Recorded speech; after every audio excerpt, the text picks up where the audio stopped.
ഈ സഭയുടെ പൊതുവായ സന്തോഷത്തിൽ പങ്കുചേർന്നുകൊണ്ട് അഭിമാനപൂർവ്വം പ്രഖ്യാപിക്കട്ടെ, കേരളം ഇന്ന് അതിദാരിദ്ര്യമുക്ത സംസ്ഥാനമായി മാറിയിരിക്കുന്നു.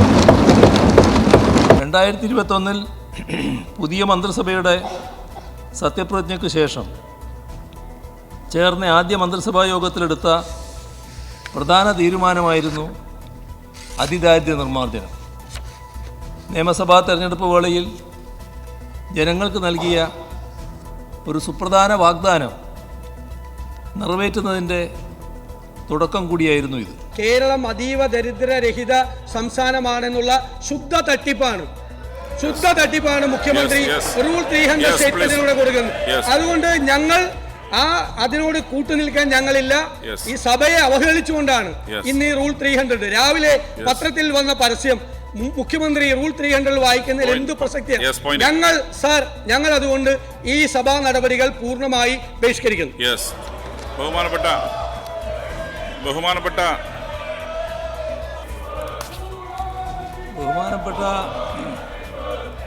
പ്രതിപക്ഷ നേതാവ് ഇവിടെ പറഞ്ഞ കാര്യം തീർത്തും അപ്രസക്തമായൊരു കാര്യമാണ്. തട്ടിപ്പ് എന്ന് പറയുന്നത് സ്വന്തം ശീലങ്ങൾ എന്ന് പറയുന്നതാണ്. സർ, ഞങ്ങൾ നടപ്പാക്കാവുന്ന കാര്യം എന്താണോ അതേ പറയാറുള്ളൂ. ഈ കേരളത്തിലെ ജനങ്ങൾ ഞങ്ങൾക്ക് നൽകുന്ന അംഗീകാരത്തിൻ്റെ ഏറ്റവും വലിയ അടിസ്ഥാനം എന്താണോ പറഞ്ഞ കാര്യം അത് നടപ്പാക്കുമെന്നുള്ളതുമാണ്. അതുകൊണ്ട് തന്നെ ഇതിനകത്ത് പറഞ്ഞ കാര്യം നടപ്പായിട്ടുണ്ട്. ഇപ്പോൾ നടപ്പായ കാര്യം നിലനിർത്തുന്നതിനാവശ്യമായ നടപടികളും സ്വീകരിച്ചു പോകും. അതാണ് പ്രതിപക്ഷ നേതാവിനുള്ള മറുപടി എന്ന നിലക്ക് എനിക്ക് പറയാനുള്ളത്. ഞാനൊരു 5-8 മാസത്തിന് ശേഷം ആദ്യമായിട്ടൊരു പൊതുവേദിയിൽ പ്രത്യക്ഷപ്പെടുക. ഈ കേരളപ്പിറവി ദിനം തന്നെ ആയതിൽ എനിക്ക് അതിയായ സന്തോഷം. കേരളത്തിനേക്കാൾ ഒരു 4-5 വയസ്സ് കുറവാണ്. കേരളം എന്നേക്കാൾ ഇളയതാണ്, എന്നേക്കാൾ ചെറുപ്പമാണ്. അപ്പോൾ നിങ്ങൾക്ക് പ്രതീക്ഷിക്കാവുന്നേ ഉള്ളൂ കേരളം എത്രത്തോളം ചെറുപ്പമാണ്. നമ്മുടെ സാമൂഹിക സൂചികകൾ പലപ്പോഴും ലോകത്തെ അമ്പരപ്പിച്ചിട്ടുണ്ട്. ലോകത്തിൻ്റെ അതിസമ്പന്ന രാജ്യങ്ങളുടെ 20-1 ഭാഗം പോലുമില്ലാത്തൊരു കേരളമാണ് ഇത്രയും വലിയ നേട്ടങ്ങൾ കൊയ്യുന്നത്. ഒരുപാട് സാമൂഹിക സേവന രംഗത്ത് നമ്മൾ ഒരുപാട് മുന്നിലാണ്, മറ്റു വളരെയൊക്കെ അപേക്ഷിച്ച് മുന്നിലാണ്. ഈ നേട്ടങ്ങളെല്ലാം നേടിയത് നമ്മുടെ സാമൂഹ്യ ബോധത്തിൻ്റെ, നമ്മുടെ ജനാധിപത്യ ബോധത്തിൻ്റെ ഫലമായിട്ട് തന്നെയാണ്. നമസ്കാരം. കേരളം എന്ന് കേട്ടാൽ തിളയ്ക്കണം ചോര നമുക്ക് ഞരമ്പുകളിൽ എന്ന് കവി പാടിയതിനേക്കാൾ വലിയ ആവേശത്തിലാണ് നമ്മളിപ്പോൾ ഈ കേരളപ്പിറവി ദിനത്തിൽ. അഭിമാനം കൊണ്ട് രോമാഞ്ചം കൊള്ളുകയാണ് നമ്മളിപ്പോൾ. കണ്ണുകളിൽ ആനന്ദാശ്രു പടരുന്നു. എന്താണ് ആ മാന്ത്രിക സംഖ്യ 66,004? ഈ കേരളത്തിലെ പഞ്ചായത്തുകൾ കണ്ടെത്തിയ അതിദരിദ്ര കുടുംബങ്ങളുടെ എണ്ണമായിരുന്നു അത്. കഴിഞ്ഞ 4.5 കൊല്ലം കൊണ്ട് സൂക്ഷ്മമായി മനുഷ്യത്വപരമായി ഗവേഷണം ചെയ്ത് കൈപിടിച്ചുയർത്താൻ വേണ്ടി കണ്ടെത്തിയ കുടുംബങ്ങൾ ഇന്നു മുതൽ അല്ലെങ്കിൽ ഇതിനകം തന്നെ അവർ അതിദരിദ്രർ അല്ലാതായി മാറിയിരിക്കുന്നു. നമ്മുടെ പ്രിയപ്പെട്ട കേരളം അതിദരിദ്രർ അല്ലാത്ത നാടായി മാറുകയാണ്. ലോകത്തിന് മുന്നിൽ തല ഉയർത്തി നിൽക്കുന്ന കേരള മോഡൽ. എന്നാൽ ഈ ചരിത്ര നേട്ടം കാണാൻ, കേൾക്കാൻ, അംഗീകരിക്കാൻ കഴിയാത്ത ചിലരുണ്ട്. അവർക്ക് അന്നും ഇന്നും ദാരിദ്ര്യം മറ്റൊന്നിലാണ്. മനുഷ്യത്വമില്ലായ്മയുടെ, രാഷ്ട്രീയ അന്ധതയുടെ, വികസന വിരോധത്തിൻ്റെ ദാരിദ്ര്യം. ഇവിടെ പട്ടിണിയുണ്ട്, ഇത് തട്ടിപ്പാണ്, അതിദരിദ്രർ ഇല്ലാത്ത നാടെന്ന് നുണ പറയുന്നു എന്നൊക്കെ പറഞ്ഞ് സർക്കാരിനെതിരെ പഴി പറഞ്ഞു നടക്കുന്ന നിരീക്ഷകരും വിദഗ്ധരും. ഇന്നലെ മാധ്യമങ്ങൾ പറഞ്ഞതൊക്കെ വീണ്ടും കേൾപ്പിക്കാൻ നിയമസഭ വിളിച്ചതിന് പഴി പറഞ്ഞ് മുഖ്യമന്ത്രിയുടെ പ്രഖ്യാപനം കേൾക്കാൻ പോലും നിൽക്കാതെ സഭ ബഹിഷ്കരിച്ചിറങ്ങിപ്പോയ പ്രതിപക്ഷം. കേരളത്തിൻ്റെ ഈ നേട്ടത്തിൽ സന്തോഷിക്കാൻ കഴിയാത്ത അവരുടെയൊക്കെ മനസ്സിലെ ദാരിദ്ര്യം, കേന്ദ്രം കൊടുത്തതുകൊണ്ട് പട്ടിണിയില്ലാതെ രക്ഷപ്പെട്ട കേരളം എന്ന് ഉളുപ്പില്ലാതെ മേനി പറയുന്ന BJP, ഈ നേട്ടം തൻ്റേതാണെന്ന് പറയാൻ ശ്രമിക്കുന്ന രാഷ്ട്രീയ ദാരിദ്ര്യമാണ് അവർക്ക്. ഇക്കാലം അത്രയും സുതാര്യമായി പറഞ്ഞും പ്രസിദ്ധീകരിച്ചും ചർച്ച ചെയ്തും അതിദരിദ്രരുടെ പട്ടിക തയ്യാറാക്കി ഒടുവിൽ അവർക്ക് വീടും ഭക്ഷണവും വരുമാനവും നൽകുന്ന പദ്ധതി നടപ്പിലാക്കി. ലോകത്ത് ഒരു നാട്ടിലും ആരും നടപ്പിലാക്കിയിട്ടില്ലാത്ത കാര്യം നടപ്പിലാക്കി. അതിദരിദ്രർ ഇല്ലാത്ത കേരളമെന്ന് മുഖ്യമന്ത്രി നിയമസഭ വിളിച്ച് പ്രഖ്യാപിക്കുമ്പോൾ കേട്ടിരിക്കാനാകാതെ ഇറങ്ങിപ്പോകേണ്ടി വരുന്നത് സ്വാഭാവികമാണ്. അത് അവരുടെ വിധിയാണ്, ജനവിധി. എൻ്റെ പൊന്ന് കേരളത്തെ ഈ വിധം ലോക നെറുകയിൽ ഈ കേരളപ്പിറവി ദിനത്തിൽ ഉയർത്തി നിർത്തിയതിന്, ഈ മഹത്തായ മനുഷ്യപക്ഷ വികസനം നടപ്പിലാക്കിയതിന് കേരളത്തിൻ്റെ മുഖ്യമന്ത്രി പിണറായി വിജയന് 1000 സലാം. ഈ ഇടത് സർക്കാരിന് അഭിവാദ്യങ്ങൾ. ഇന്ന് ഇവിടെ അതിദാരിദ്ര്യം പിടിച്ചു നിൽക്കുന്നത് പ്രതിപക്ഷം മാത്രമാണോ എന്നാണ് ന്യൂസ് ആൻഡ് വ്യൂസ് പരിശോധിക്കുന്നത്. ചർച്ചയിൽ ചേർന്നവർ: CPIM നേതാവ് അഡ്വക്കേറ്റ് D. സുരേഷ് കുമാർ, കോൺഗ്രസ് സഹയാത്രികൻ N. ശ്രീകുമാർ, സംസ്ഥാന ആസൂത്രണ ബോർഡ് അംഗം പ്രൊഫസർ ജിജു P. അലക്സ്, മുതിർന്ന മാധ്യമപ്രവർത്തകൻ KJ ജേക്കബ് എന്നിവർ. ഏറ്റവും ആദ്യം ശ്രീ KJ ജേക്കബ്, താങ്കളിലേക്ക് വരുന്നു. ശ്രീ KJ ജേക്കബ്, താങ്കൾ കഴിഞ്ഞ ദിവസം തന്നെ പറയുന്നത് ഞാൻ കേട്ടതാണ്. മര്യാദകേട് കാട്ടരുത് എന്ന് ചിലരോടൊക്കെ, ചില വിദഗ്ധരോടൊക്കെ പറയുന്നത് ഞാൻ കേട്ടതാണ്. ഇന്നും മര്യാദകേട് നമ്മൾ കണ്ടു, നിയമസഭയിൽ തന്നെ കണ്ടു. അങ്ങനെ ഇരിക്കാൻ വയ്യാതെ, കേട്ടിരിക്കാൻ വയ്യാതെ മുഖ്യമന്ത്രി കേരളത്തെ അതിദാരിദ്ര്യ സംസ്ഥാനം, മുക്ത സംസ്ഥാനം എന്ന് പറയുന്നത് കേട്ടിരിക്കാനാകാതെ ഇറങ്ങിപ്പോകേണ്ടി വന്നൊരു പ്രതിപക്ഷ നേതാവിനെയും കൂട്ടരെയും നമ്മൾ കണ്ടു. താങ്കൾക്ക് ആ മര്യാദകേട് ഉടനെ എങ്ങാനും ആ ചൊറിച്ചിൽ മാറുമെന്ന് തോന്നുന്നുണ്ടോ?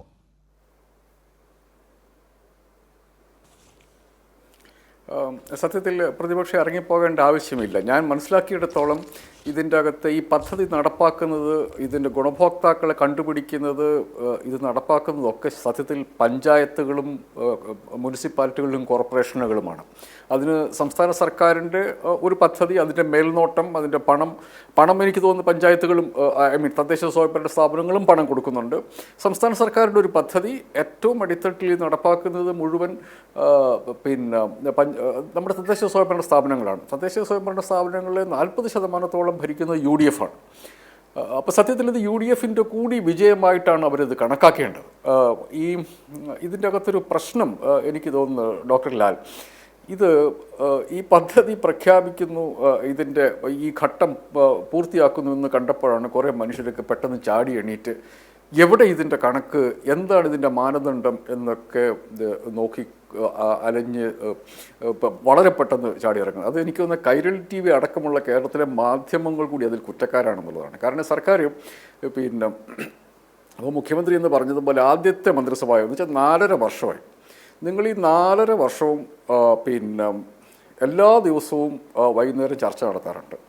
എന്ന് വെച്ചാൽ ഈ 5-6 ന്യൂസ് ചാനലുകൾ എല്ലാ ദിവസവും കഴിഞ്ഞ 4.5 വർഷം ചർച്ച ചെയ്തിട്ടും ഒരു പ്രാവശ്യം പോലും ഇതിനെക്കുറിച്ച് ചർച്ച ചെയ്തിട്ടുണ്ടെന്ന് എനിക്ക് തോന്നുന്നില്ല. അതേസമയം ഇത് ഗ്രൗണ്ടിൽ ഈ പരിപാടികൾ നടക്കുകയാണ് 4.5 വർഷമായിട്ട്. അപ്പം ഞാൻ ഇതുമായി ബന്ധപ്പെട്ട് ഇൻ്റർനെറ്റ് തപ്പി നോക്കുമ്പം ഇതിൻ്റെ 2021 ഒക്ടോബറിൽ ഇതിൻ്റെ വളരെ വിശദമായ മാർഗരേഖകളും മാനദണ്ഡങ്ങളും, ആ മാനദണ്ഡങ്ങൾ എങ്ങനെ ഉണ്ടായെന്നും എങ്ങനെയാണ് ഇത് ചെയ്യേണ്ടതെന്നുള്ളതിനെക്കുറിച്ചുള്ള 2021 ഒക്ടോബറിൽ സർക്കാർ ഇതിൻ്റെ രേഖകൾ പുറത്തിറങ്ങിയതാണ്. അതിനുശേഷം ധാരാളം സർക്കാർ ഡിപ്പാർട്ട്മെൻറ്റുകൾ ഇതിനെ എങ്ങനെ രക്ഷിക്കണം, ഇപ്പോൾ ആരോഗ്യവകുപ്പിൽ എങ്ങനെയാണ് ഈ പദ്ധതിയുമായി ബന്ധപ്പെട്ട് ആരോഗ്യവകുപ്പ് പ്രവർത്തിക്കേണ്ടത് എന്നുള്ളതിനെക്കുറിച്ച് ഉത്തരവുണ്ട്. മിക്കവാറും ഡിപ്പാർട്ട്മെൻറ്റുകൾ അതുമായി ബന്ധപ്പെട്ട ഉത്തരവുകൾ കൊടുത്തിട്ടുണ്ട്. ഇങ്ങനെ നാടിൻ്റെ അടിത്തട്ടിൽ നടന്ന ഒരു പ്രക്രിയയാണിത്. എനിക്ക് ഉറപ്പുണ്ട് ഇതിനകത്ത് ശ്രീ MP രാജേഷ് തന്നെ പറഞ്ഞു, അദ്ദേഹം കഴിഞ്ഞ ദിവസം ചേരാനല്ലൂരിൽ കോൺഗ്രസിൻ്റെ പഞ്ചായത്ത് പ്രസിഡന്റ് കോൺഗ്രസ് ഭരിക്കുന്ന ഒരു പഞ്ചായത്തിൽ കോൺഗ്രസ് MPയും കോൺഗ്രസ് MLAയും നിൽക്കുമ്പം ആ ചേരാനല്ലൂർ പഞ്ചായത്തിന് അതിദാരിദ്ര്യമുക്തമായിട്ട് പ്രഖ്യാപിച്ചു എന്നുള്ളത്. അപ്പോൾ ഇത് സത്യത്തിൽ പ്രതിപക്ഷം കൂടി അവർ കൂടി ഇരിക്കേണ്ട ഒരു കാര്യമായിരുന്നു, അവർ കൂടി ഓണർഷിപ്പ് എടുക്കേണ്ട ഒരു കാര്യമായിരുന്നു. സംസ്ഥാന സർക്കാരിനെ സംസ്ഥാന സർക്കാർ ഇടതുപക്ഷ മുന്നണിയാണെന്നുള്ള ജനങ്ങളുടെ തീരുമാനമാണ്. പഞ്ചായത്തുകൾ UDFും LDFും ഭരിക്കണമെന്നുള്ളതും ജനങ്ങളുടെ തീരുമാനമാണ്. അപ്പോൾ ആ തീരുമാനത്തോട് കുറച്ചുകൂടെ ഗ്രേസ്ഫുൾ ആയിട്ട് പ്രതിപക്ഷത്തിന് പ്രതികരിക്കാമായിരുന്നു. ഇതിൽ അതിര് കവിഞ്ഞ അവകാശവാദമൊന്നും സർക്കാർ മുമ്പോട്ട് വെച്ചതായിട്ട് എനിക്ക് തോന്നുന്നില്ല. മുഖ്യമന്ത്രി വ്യക്തിപരമായ താല്പര്യമെടുത്ത് ഈ മനുഷ്യരുടെ അന്തസ്സോടുകൂടി ജീവിക്കുന്ന മനുഷ്യരുടെ നാടായിട്ട് മാറണം, അതിൻ്റെ മുഖ്യമന്ത്രിയാണ് താനെന്ന് അദ്ദേഹത്തിനൊരു തോന്നണം. അങ്ങനെയുള്ളൊരു പഞ്ചായത്തിൻ്റെ പ്രസിഡൻ്റാണ് ഞാൻ എന്ന് കേരളത്തിലെ പഞ്ചായത്ത് പ്രസിഡന്റുമാർക്ക് തോന്നണം. എൻ്റെ വാർഡിൽ അതിദരിദ്രനില്ല എന്ന് കേരളത്തിലെ ഓരോ പഞ്ചായത്ത് മെമ്പർക്കും തോന്നണം. നമ്മളൊരു നാടിൻ്റെ മുഴുവൻ ആഗ്രഹത്തിൻ്റെ ഒരു പ്രതിഫലനമാണ് കണ്ടത്. UDFന് കുറച്ചുകൂടി ഗ്രേസ്ഫുൾ ആകാമായിരുന്നു എന്നുള്ളതാണ് എൻ്റെ തോന്നൽ. ഇത് ചൊറിച്ചിലിൻ്റെ പ്രശ്നമല്ല, അത് ഗ്രൗണ്ട് റിയാലിറ്റി അറിയാതെ എനിക്ക് തോന്നുന്നു VD സതീശനൊക്കെ ആരൊക്കെ തെറ്റിദ്ധരിപ്പിച്ചിട്ടുണ്ടാവും. ഇത് UDFൻ്റെ LDFൻ്റെ മാത്രം ഒരു പദ്ധതിയാണ്. അങ്ങനെയല്ലല്ലോ, ഇത് വളരെ കാലമായി നടന്നുകൊണ്ടിരിക്കുന്ന PR എക്സർസൈസ് എന്നൊക്കെ ഇന്നലെ വിദഗ്ധന്മാർ വന്നിരുന്ന് പറയുമ്പോൾ എനിക്ക് തോന്നുന്നു VD സതീശൻ തെറ്റിദ്ധരിക്കപ്പെട്ടു പോയതായിരിക്കും എന്നുള്ളത്. ഇത് ഇലക്ഷൻ കണ്ട് പ്രഖ്യാപിക്കുന്ന പദ്ധതിയാണ് എന്നൊരു വിദഗ്ധൻ ഇന്നലെ ഞാനിരുന്ന ചർച്ചയിൽ പറയുകയാണ്. അതേസമയം ഒരു സർക്കാർ 4.5 വർഷം അധ്വാനിച്ചുണ്ടാക്കുന്ന സാധനം എങ്ങനെ ഉറപ്പായിട്ട് തീർച്ചയായിട്ടും അടുത്ത ഇലക്ഷനിലേക്ക് പോകുന്നതിന് മുമ്പ് LDF അത് എന്തായാലും നിർബന്ധമുണ്ട്. പക്ഷേ 4.5 വർഷത്തെ കഠിനാധ്വാനം കൊണ്ട് അവർ ചെയ്തത് തീർച്ചയായിട്ടും LDF പറയല്ലേ. അപ്പം ഇങ്ങനെ എനിക്ക് തോന്നുന്നു UDFനൊക്കെ തെറ്റിദ്ധരിപ്പിക്കപ്പെട്ടിട്ടുള്ളതാണ്. ഒരു സുപ്രഭാതത്തിൽ എഴുന്നേറ്റ് നിന്ന് മുഖ്യമന്ത്രി നടത്തിയ പ്രസ്താവന അല്ലിത്. കഴിഞ്ഞ 4.5 വർഷം കൊണ്ട് ഒരു അതിൻ്റെ സർക്കാർ എന്ന് ഞാൻ പറയുമ്പം സംസ്ഥാന സർക്കാർ മാത്രമല്ല, അതാണ് ഞാൻ ആവർത്തിച്ച് പറയുന്നത്. പഞ്ചായത്തുകളും കോർപ്പറേഷനുകളും മുനിസിപ്പാലിറ്റികളും സർക്കാരിൻ്റെ ബ്ലോക്കുകളും പലതരം ഡിപ്പാർട്ട്മെൻറ്റുകളും ഒക്കെ ഉൾപ്പെട്ട ഒരു സമഗ്രമായിട്ടുള്ള ഒരു അധ്വാനത്തിൻ്റെ ഫലമാണ് ഇന്നത്തെ മുഖ്യമന്ത്രിയുടെ പ്രസ്താവന. അത് കേരളത്തിലെ ഓരോ മലയാളിയും അഭിമാനത്തോടു കൂടി കാണേണ്ട കാര്യമാണ്. അതിൽ പ്രശ്നങ്ങളുണ്ടാവും, അതിൽ ചിലപ്പോൾ ആളുകൾ വിട്ടുപോയിട്ടുണ്ടാവും, നമ്മൾ ഈ പദ്ധതി തുടരേണ്ടി വരും.